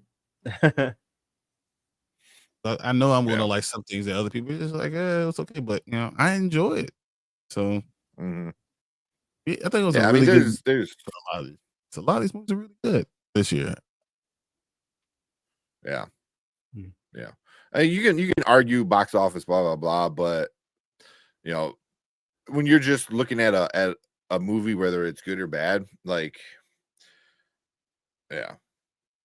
Fall Guy was a fun movie. There's so many movies that I just like it. Yeah. And Fall Guy was awesome, and the hats off to them for the the practical stunts. That was really really good. Mm-hmm. It was an homage to the stuntmen of like throughout the decades. The way that they tackled that was amazing, I thought. Yeah. A Different Man. And I love that Ryan Gosling was just having fun in that role, and so was Emily Blunt. You really get that Aaron vibe. Taylor Johnson. Aaron Taylor Johnson again. Aaron Taylor Johnson. Fun in that one. Yeah. It just gave off the vibe like it was a really fun shoot. Oh, what's the other one? A Different Man. I gotta watch this. That's the one with Sebastian Stan. Oh yeah. I forgot about that. I completely forgot about it. I'm putting it on my watch list because I wanted to watch it. I don't know why I just never got around to watching it. How did you guys feel about Quiet Place Day One? Liked it more than I expected to. I thought I was gonna hate it. I was like, oh, this is not that it was bad. Good. As for a prequel. Mm-hmm. Yeah. I got that one too. Mm-hmm. I mean, Kingdom of the Planet of the Apes. I wasn't huge. I thought it was fine. The first 3 in this new continuity were top notch. It didn't really it didn't really measure up to them. I like the idea of them doing a time jump, especially as drastic a time jump as they did. Mm-hmm. But it still kind of fell flat for me. It felt more like they were trying to get more to.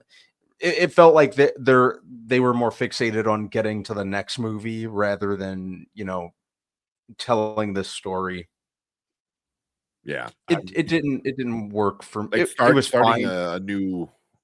a new trilogy or whatever they want to do. Yeah, it was. Yeah, I was fine with the movie. It just wasn't as up to par as I was hoping, because I thought they crushed it with the previous trilogy, or the last 3 movies. Yeah. So I mean, there's just a lot of movies that really came out that were really good. I feel like deserve, some special mention. I mean, anything that I pre-ordered. I mean, we didn't talk about any of the other fun movies that were really, came out this year. We didn't talk about Deadpool Wolverine because it wasn't a cinematic masterpiece. It was just a fun movie. It was fun time, man. You enjoyed yourself while you went and saw it, but it's not going to be on my list of great movies. No.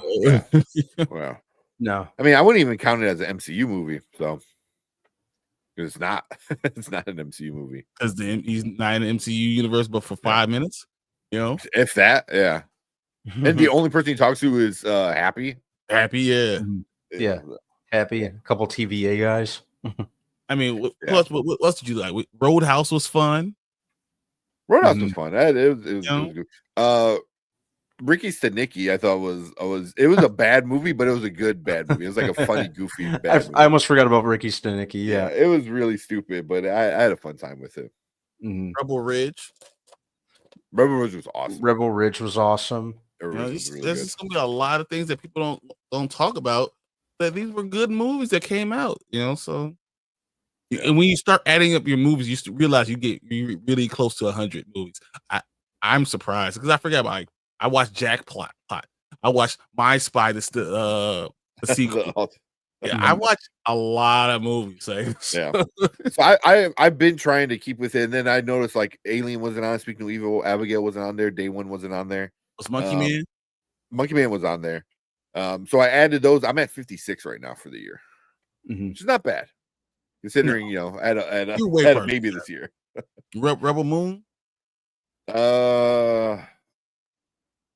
Dude, you watch more than that. Is Rebel Moon on here? Rebel Ridge. I don't think Rebel Moon is on here. Telling you watch more than that. Well, did that come out this year or did that come out last year? Came out this part 2 came out like March, April of this year. Yeah, right. Yeah. Mm-hmm. Oh, do I even want to put it on this list? I mean, you watched it. I know. This is like it's gonna ruin the list. Yeah, I forgot about that. Madam Web was on there. Argyle got me on there. Argyle's on there. Yeah. Yeah. So Rebel Moon would bring it to 57. I think. I think that's. Because I figured it was going to be somewhere in the 50s. That's what I thought of.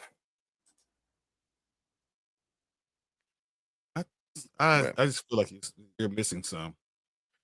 Probably. Didn't Challengers come out this year? Like, there's so many movies that came out this year. Challengers was earlier. That's on my list. You got to figure 57 is not bad. That's like one a week. Fly Me to the Moon. I didn't watch that one. Oh, okay. I didn't watch that one. Fine. But I got like Beverly Hills Cop on there, Book of Clarence, because that came out like early in the year. Boy Kills World. Yep. Ungentlemanly Warfare. Self-Reliance. Self-Reliance was such a great movie. It's not like a masterpiece or anything like that, but for like was that Jake Johnson? I believe he wrote it and directed it and started in it or something like that. Yeah, that was a super fun movie. Mama Bear. No, Rebel Moon was good. Okay. You just trolling now. She liked it. I know she did. Yeah. Oh, did you? What about that Spaceman movie? The Sandler, Adam Sandler. Oh, it's that. Yeah. Pretty good one. Yeah. Adam Sandler is interesting because he'll do his comedies with his buddies that most people usually trash, and then like every couple years he'll come out with like usually like a drama or something like that to remind you that he can actually act. Yeah. Yeah. Like this one a Spaceman couple years ago was sucked. Uncut Gems. Uncut Gems was amazing. Spaceman, I did not like. Spaceman, I think I only watched just the one, and I kind of tuned most of it out. I watched. Didn't mind it. Was Didn't think it was. Yeah. Didn't mind it. I'm giving it Didn't 2 stars, and I think that might be generous. Like Kung Fu Panda, Ghostbusters, Frozen Empire. There's just a lot of movies, and I'm just having a hard time thinking that you only got 57. I feel like that's 58 now. 58 with that, because the Netflix ones I might forget because I usually watch it and then start doing something else. Didn't you watch that Sasquatch Sunset? Yes. Yeah. Oh yeah. I was like, wait, what are you talking about? Yeah. Damn, I need to watch that again. Mm-hmm. Well, I'm saying, is that on your list? No.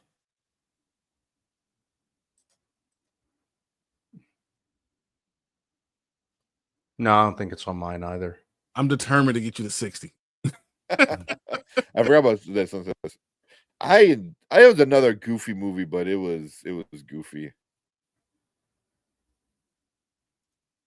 Yeah, I got to step up my letterbox numbers. Yeah, it's 15. I'm gonna start writing longer reviews too. Yeah, so I started writing some reviews, like longer actual reviews. I think I'm gonna write one for Nosferatu this weekend. Now that I Axel finally Foley. What about Axel? You guys got Axel F? Yeah, that's. I thought that one was just fine. Yeah, that was so fun. I thought, yeah, I thought Eddie Murphy really carried it. Oh yeah, it was. I don't even think it was fine. It was okay, I guess, maybe. Yeah, it was a fun time. That's what it was just like. It didn't ruin the franchise, which is a good thing. Did you guys absolutely see not. Before? Which one? Which one? Me 4? Oh yeah. And then was it Kung Fu Panda 4? Yeah. Saw Kung Fu Panda 4. Mm-hmm. We got Ace. What's up, Ace? What up, Ace? Was watching Carry On with the Family. Not a bad movie. I need to watch that. If I watch that, that'll bring me. I heard it's not bad. I heard it's pretty good. On Netflix too. So I think it's on Netflix. Yeah. Yeah. The Black Thing was on that Netflix this year or last year? Was the Black Thing this year and that was last year? Last year. Yeah. Or technically 2 years ago, 2023. That's when it was released, but we didn't get to see it in the 2020. Yeah, 2023. Yeah. Technically, 2 years. Yeah. Oh yeah, Nora. Nora. That's a good one, Ty. That's not on my list. Yeah, I think I'm gonna add that one, and that should bring me to 60. Sitting there just looking at movies I saw. Like, man, what did I have over here that I bought? The One Love one, the Bob Marley. I didn't watch that one. Oh, never. Okay, I saw it. Yeah, I never got around to watching it. Yeah, I think that came out. When did that come out? Like early last February. year. February. Oh yeah, that's right. Yeah, yeah. It's not. It says y'all watch Man Web and Craven. Rebel Moon wasn't as bad as those. No, it wasn't. No. I can say that it wasn't as bad. Craven was better than Rebel Moon. Yeah, I said it. Craven was better than Rebel Moon. Yeah, I said it. That's actually interesting one. I'm trying to remember because like Rebel Moon, especially that second part, I was sitting there, I'm like so many times. I was like, Craven was at least I'm like, oh my god, it's so stupid, but I had a smile because it's so. But none of those are good movies. Like, no, none of them are good. No, they're all bad. Those all might be in my bottom of the year, like bottom 10, like all 3 of those for sure. Yeah, because No, I think Madam Web should be by itself. There should be a Madam Web section. a whole category, a Madam Web category. That's it. I'm at 60 now. So for 2024. But usually what I do is like for when we do our Oscar breakdowns later this year, I'll put those movies, if there's a movie I didn't watch, I'll put that in the 2024 movie category, because it released in 2024. Like The Snail, Memoir of a Snail. I want to watch it. I heard it's really, really good. Like you will cry good. I was like, damn, really? So I won't, because I'm like, how does Snail write? I don't know. Well, like Marcel the Shell. Marcel the Shell was an amazing movie. I thought that was gonna be so stupid. It was so great. My question, Nosferatu, why Argyle? Well, Argyle's down there for sure. Yeah, what was Matthew Vaughn even doing? Yeah. Hey, what's up, Obi Thorin? Obi Thorin. Happy New Year's. I got a question. Nosferatu, why do you need to kill him with a stake through the heart? They're dead. Why? Vampires are dead. What is the stake through the heart? It's actually a vampire thing. I don't know. It has nothing to do with anything else but the fact that why does a stake through the heart work for someone who's dead? Like holy water makes sense, right? Like like even light makes sense. Whatever. Yeah, I can understand the sunlight, all that. But if you're dead, why is the stake through the heart work? Your heart. I don't understand that. I don't know. Besides, the only thing that ever was great was Buffy when Pee Wee Herman was like, "You're going to regret this." That's it. White silver for werewolves. Well, I mean, at least your heart's not beating if you're dead. If you're the undead, silver, you can say silver's for silver, whatever. But you're stabbing the heart or something like that. Yeah. Like, why the heart? You could be stabbing the stomach, right? Because it's the same. if it's not beating, it's the same as any other organ that's rotting. I don't understand why it had to be heart. It's not like brain. Every Blumhouse film was garbage. What Blumhouse came out this year? Vaccine came out this year, but that's not Blumhouse. But I don't think it is. No, it's what came out this year for Blumhouse. I don't remember. Because it used to be like, oh, it's a Blumhouse, and now it's like I really don't. Yeah, there. At once upon a time, Blumhouse that Afraid movie came out this year. I remember that, the AI. Oh yeah, that one like barely went out with a whimper. Speak No Evil. I guess it's on the Blumhouse website. That was a good one. I enjoyed that one. Night Swim sucked. It's actually you can't go by year. Yes, you go by year.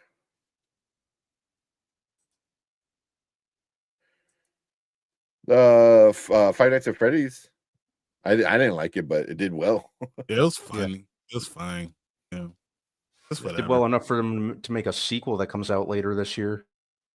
Oh, really? Yeah, the sequel will be out in October. Imagine with the money that made, it was inevitable. Oh yeah. Megan was a couple years ago. Yeah, Megan was 2023. Yeah. Kind of look at 2020. Excited for Megan 2.0 in a couple months. Yeah. I'm actually like I thought it was gonna be stupid, but you kind of like I mean, it was, but it was yeah. It was great. The dance was just so stupid. They knew they had a meme on their hands for sure. Yeah. Oh yeah. Yeah, I think that Speak No Evil is the only one I see. That might be like that. Also might be the best one.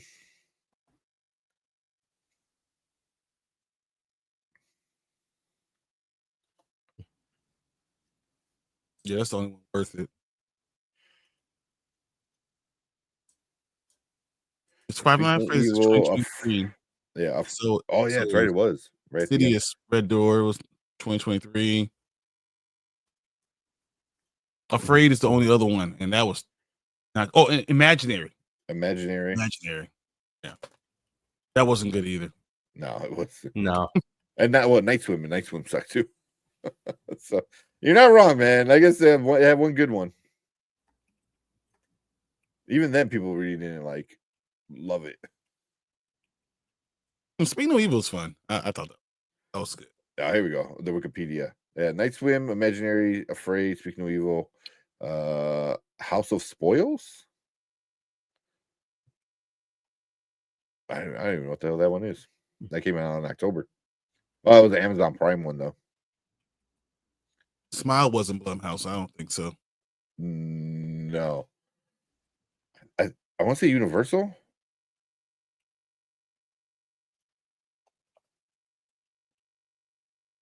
Paramount. Hey, that was a win. Smile was good. I couldn't smile more. That's I can't. That's a Paramount. Yeah, that's a Paramount. Yeah, I'll find out reason for Steak to get back to you. Where's that from? Where's that from? No, she's gonna tell me. She's gonna find out why. Okay. Oh, for the Steak in the Heart. I thought you were like, what? Yeah. I was gonna say, I'm like, we're really big with like Interview with the Vampire people, but only when the show's happening. Otherwise, those people don't give a shit about us, which is fine. I get it. People want to watch what they want to watch. So yeah, I have no problem. Why don't you come back? Yeah, come hang out, man. We love talking about Interview with the Vampire. Speaking of that universe, oh my god, Mayfair Witches starts. Witches, yeah, in a couple weeks. Yeah, the 14th or 17th or something like that. 14th, right? Something like that. I got. Wait, no, isn't it earlier than that? It's not. It's not this coming Monday, but the one. No, you're right. I'm sorry. Really? Oh, premieres January 5th. Yeah, no, this week. Oh wait, I am right. I thought it came out right. Saturday. But it's Saturday. All right. Yeah. Hope we get a lot better than what we got last season. Yeah. Now she has her little devil baby, so we'll see. Researcher by nature. Nice. That's how my wife is. That's why she's a librarian. It's like her. I love Erica. Her friend texted her. She goes, "Hey, there's a recipe for like something, a recipe for like muffins or biscuits or something in this one magazine I read in like 2012." Erica spent a week and found it. Found it. Bought the magazine and then bought the magazine and then gave it to her friend, like her best friend. Like for that one thing. I was like, how'd you even? And she's like telling me, she was like, did this and then with this and blah blah blah blah. I was like, yeah. And we found a library that has it, so she confirmed, and then she found the book to buy and bought the book. It's like that's insane. That's real love. That's what I'm talking about. But yeah, she's like, if you like doing that, if you by nature you just like doing stuff like that, then it's fun, And she had a blast doing it. I think for like the week or two, of her just. Researching and finding this book. It was almost like a challenge, I think, to her at that point. Ty said, kinds of kindness is my favorite of the year.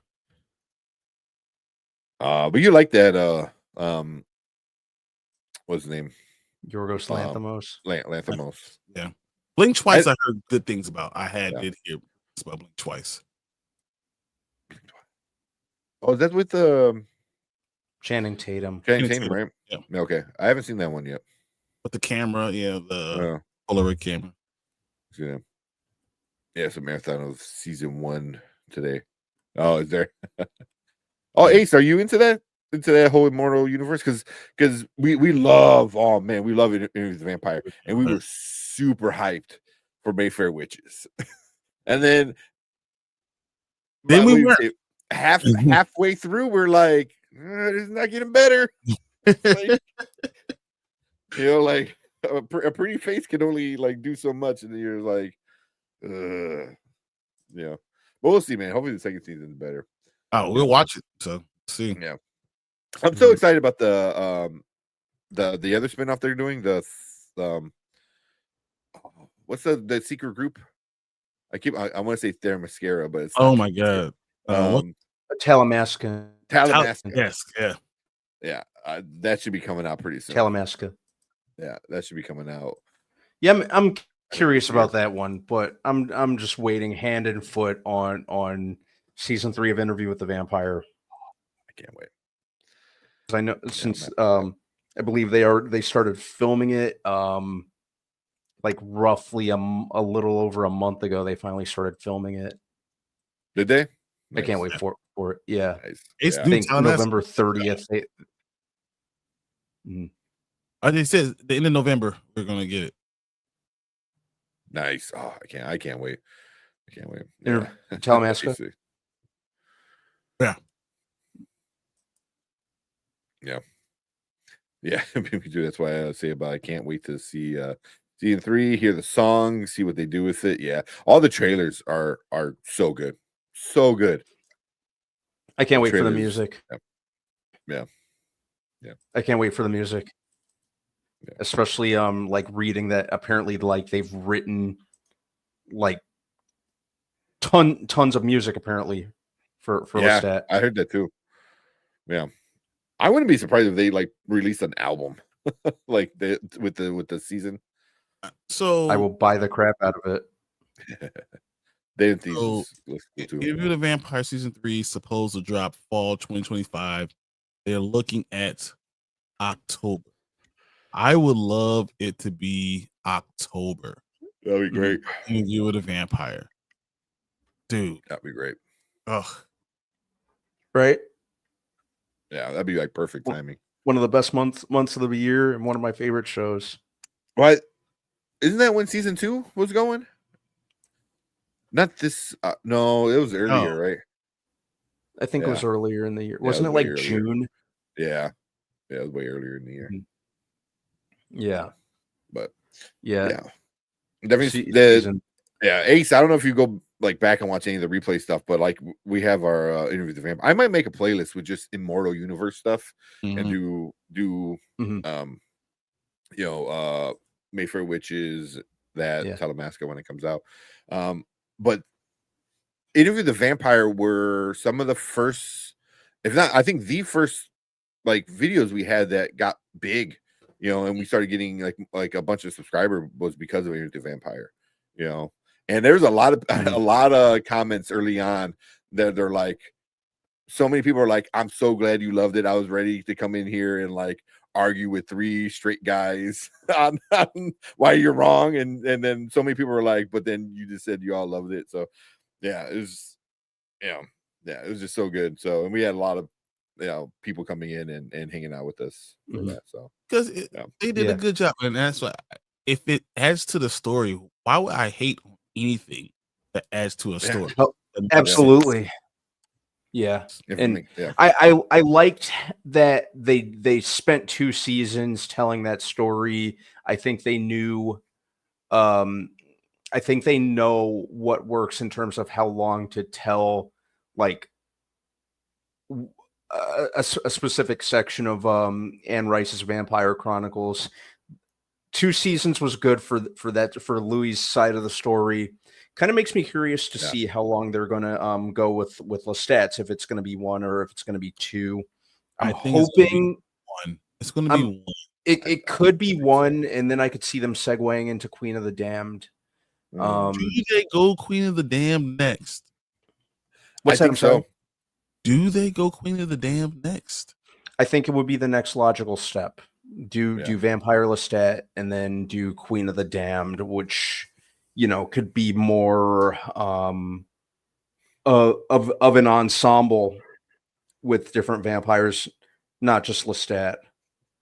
But I'm really looking for what's that? I always worry about if you go Queen of the Damned, it goes too far away from the main story. For a TV show. if you go Queen of the Damned next. I mean, I guess that you have to because that's really the most logical place to go after that. But the way it goes. I don't know. I guess we'll see. Yeah. Yeah. I mean, there's still like, man, I'm looking at it. There's like 13 books in the series. Do they? And we're barely getting into the second book. Yeah. They towards the back end probably, because then a lot of them are I don't know if she did on, but like Prince Lestat in the realms of Atlantis. Like, I don't know if you start doing stuff like that, but like, no, I feel like they're gonna kind of keep it streamlined to the to a lot of like the original run of like novels. Louis and Armand or Louis and Lestat. Like they're going to be the main, so any of the novels that kind of carry that, but then you can kind of spin off with the Tale of the Body Thief with Talamasca and stuff like that. Talamasca, yeah. And that's my question. Do the Talamasca come back in? Do you focus back on them as a side story for season 4? I think it's going to be its own show. Yeah. I think the other Talamasca is going to be its own show. That's what I heard. Yeah. I think they're even finished. Well, at this point, I think they have to be finished filming season 1. Really? I didn't really look into it too much. Because last I read on the Talamasca show, it was, I want to say it was all cast, and I'm pretty sure the filming's already done. That's what I've heard. So a lot of people say that I want to see Tale of the Body Thief more than they want to see Queen of the Damned. Because the problem with Queen of the Damned, it's so fucking long. Like you really, it's probably 2 seasons, right? Just Queen of the Damned is probably 2 seasons. So if you start that story, you're going to continue it, like and I don't know if that gets too far away from what they want to do with the original narrative. I don't know. Mm-hmm.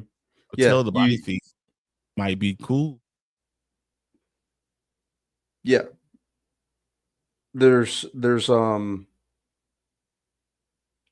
lot you can do, and there's a lot you can do.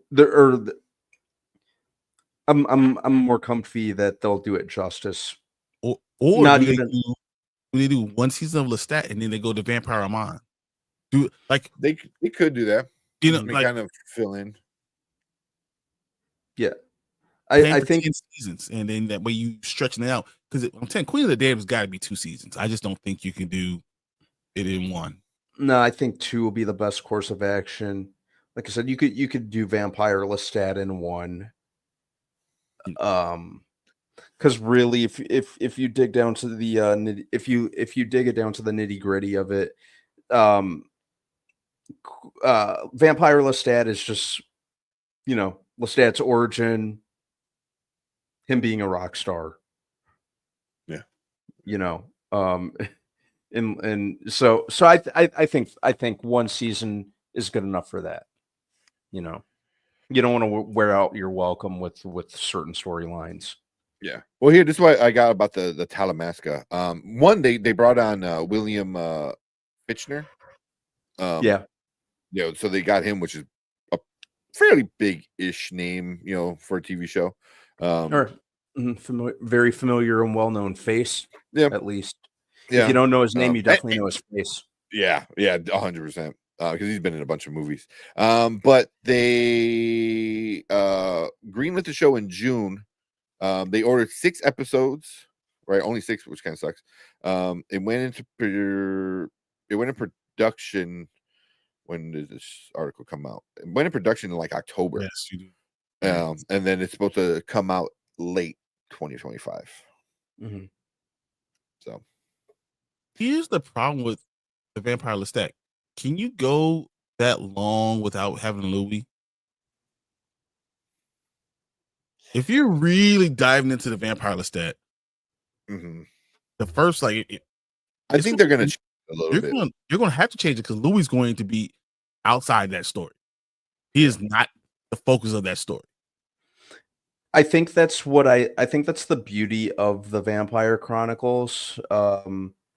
The fact that it's very, very much an ensemble piece, and each character is kind of compelling in their individual storylines are so different and disconnected that it could work. I think that I don't think Louis needs to be necessarily put in there as a crutch, so to speak. I think Lestat's compelling enough, and there's enough wiggle room. And Sam Reed just I'll watch him perform solo. Their connection together is what makes the show great. It makes the show great. And can you go away from that? That was my whole point before. Can you go away from that? Yeah. Yeah, sure. I think. I mean, you could. I think you could. I don't think they will, though. I don't think they will. Yeah. I think they're going to sprinkle in him here and there and stuff like that. And find ways. That Louis might have forgot he talked to him or interacted with him or something because of what Armand was blocking it. You can do some cool stuff. Or you do the Vampire Lestat as half the season and do the Queen of the Dam as half of the season, and you do that for 2 seasons. Half interview do half with the Vampire Lestat, half Queen of the Damned, which then would have Louis still in it, and then do that for both seasons for 2 seasons. Showing 2 sides of the story, so you still see Louis just not interacting with Lestat. Yeah. You know what I'm saying? And you do it that way. Yeah. And that way you're not going to lose that connection. So believe you out of it. Yeah. I mean, they obviously know where they're going. We just don't know what's going to happen yet. Yeah. Right now, I trust the showrunners, and I think Anne Rice's son is like a producer on it. So like he gets a big say so on what happens and stuff too. So you have to introduce Marius. Yeah. There's a lot of characters. Now, I mean, once you get past the Queen of the Dam, then you start getting into stuff that I don't know. Okay. Yeah. Because then once you start getting into like Body Thief, I never read it, but because of the show, and people in our chat, I read up on like stuff about it, and then all these other things like Merrick and like was it Black Farm or whatever the hell that one's called. I mean, with Mayfair Witches and Individual Vampire, you have to use Marius Romanus. What is his last name? The Romanus. I think that's his last name. Yeah. Oh, here Horgeek said they said they would still include Louis in the plot. Yeah, you have to. You absolutely have to. Because them two together is just magic. That's what makes the show. And with only one, it will suck. Even because it's weird because even though season 2 was almost all Louis, the best part of season 2 is when we saw Lestat, right? Yeah. So even if it was like in his head, it was always something there. That connection was there, and they could do that with with this season. Louis still there somewhere, he pops up during the season somewhere. Yeah, they got it. I think so. But Ty, I mean, if you're into like Interview with the Vampire stuff, it's like vampire, like it's the story though is amazing. It really is so good. It's on AMC. I love it. So yeah. I think there's other characters that are just as appealing as Louis. I think that's what Brandman is saying too. Yeah. But just the connection that we saw, in the cast, and that's, I don't know if they want to. They're brave enough to go outside of that. I don't know if they should be. I don't know if they should either. I mean, they built. But then the problem is like, well, I mean, I know it's different shows, but like we were so hyped on Mayfair Witches because we had loved the vampire so much. They're like, oh, we're gonna expand this universe and we're gonna get some cool shit and blah blah blah. And then like Mayfair Witches was just not good. I'm hoping that it gets better. And you start getting the connective fiber between the two. But the Sam Reed and Jacob were so good together, and they played off each other so well. That magic. That's what there's an Interview with the Vampires. The first season is still the best thing I've seen. It's still my favorite part. Season 2, I don't want to give it hate or anything like that, but it's not as good as the first season. It's just not. Yeah. You know? Even though I really love season 2 too. So don't get me wrong. Don't say like they were both great. I still love season 2 too. But that introduction to them, the idea of what they did with Louis, the character of Louis, because Louis was a little whiny bitch, you know, in all the books, man. And actually made me feel like he was entertaining, gave him depth. You know, you did it in the deep south of Louisiana, making them black. Those things really worked. Yeah. It really worked. So that's why changing it sometimes, it's, you know, I mean, it worked, you know. And I don't think Louis being white was mandatory, you know, to the story. Like he didn't have to be a white guy, you know. So if you change it, and then you can start playing around with the plot and the area and stuff like that. Yeah. You know, and it is so good. Yeah. As we say that at 105. Yeah, I know. Yeah, we were talking about even the vampire for like, man, because it was like 12:30 when we started talking about this. Holy shit, it was, right? Yeah. I blame Bradman for that, because he's the one to open up the can, and then all of a sudden I came in like the Kool-Aid man, and then Tank came in so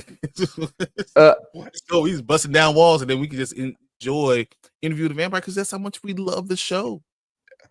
We could talk about the show all the time. Sorry. No, it's not on you. It's so good, man. Yeah. So I'm glad you're part of like the community now, because once we get into that, like we get a bunch of people, you know, they only come in when we talk interview, you know, because that's what they like talking about, and we get a lot of cool theories, a lot of cool conversations, and just a lot of info, you know, because like, you know, there's stuff, you know, that we don't know, you know, that like some of these deep divers know. Yeah. So that's a lot of fun. People think about the show. Nice. There you go. Yeah. We could definitely talk about the show. Yeah. You will look down and like, has it been an hour and a half? Yes, it has. Yeah. That. Okay. Watch Me for Witches this Sunday, and then Monday we'll talk about that episode. Yeah. Be good. I don't know what else is coming out. We still got Silo coming out. Severance is gonna start in a couple weeks, probably in like 2 weeks, right? I think. 2 weeks from today, right now. So, you know, then we got Mayfair Witches happening. We got a little bit of time, but we probably got to do it sometime this month. Reacher season 1, season 2, so we can start watching season 3, because I did not expect so many people to be hyped about Reacher season 3. So, you know, and it's such a fun show. Just stupid over the top. Oh my God, the way they killed people sometimes was just it's the plot is super simplistic and hokey.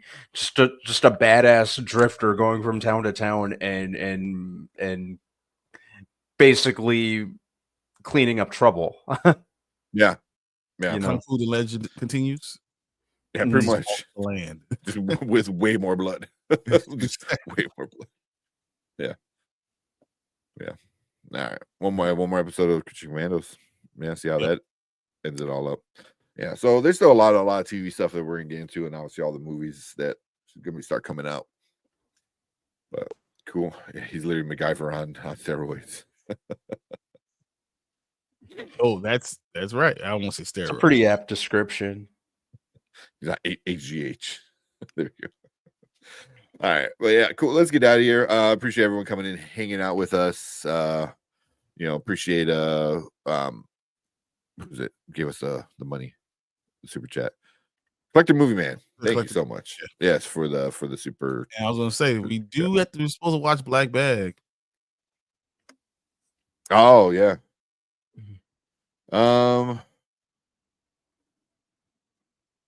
It's already late. It's up to you guys. I mean, I'm usually up. So yeah, I need to get to bed. Yeah. Like, I have it up, but I am like, yeah. We'll watch it. We'll find some time.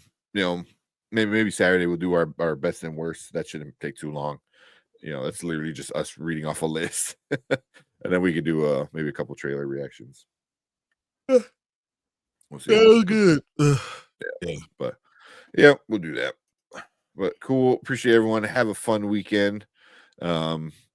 Not really any big movie coming out this weekend, so yeah, if you have no time, if you're not gonna watch any movies, hey, you can spend time with the Spoiler Kings on Saturday. Watch Silo, because I cannot wait to talk about that episode I just watched. Man. So good. Oh my goodness, can't wait. You guys, if Erica's up, I might watch it right now. Treat. Yeah, I'm gonna have to. Yeah, that'll be priority number 1 after work tomorrow. Yeah, nice. But cool. Let's get out of here. Have a good night, everybody. We'll see you guys on Saturday with Silo, and then Monday with some more TV reviews. But cool. See you all guys later. Good night, everyone. All right.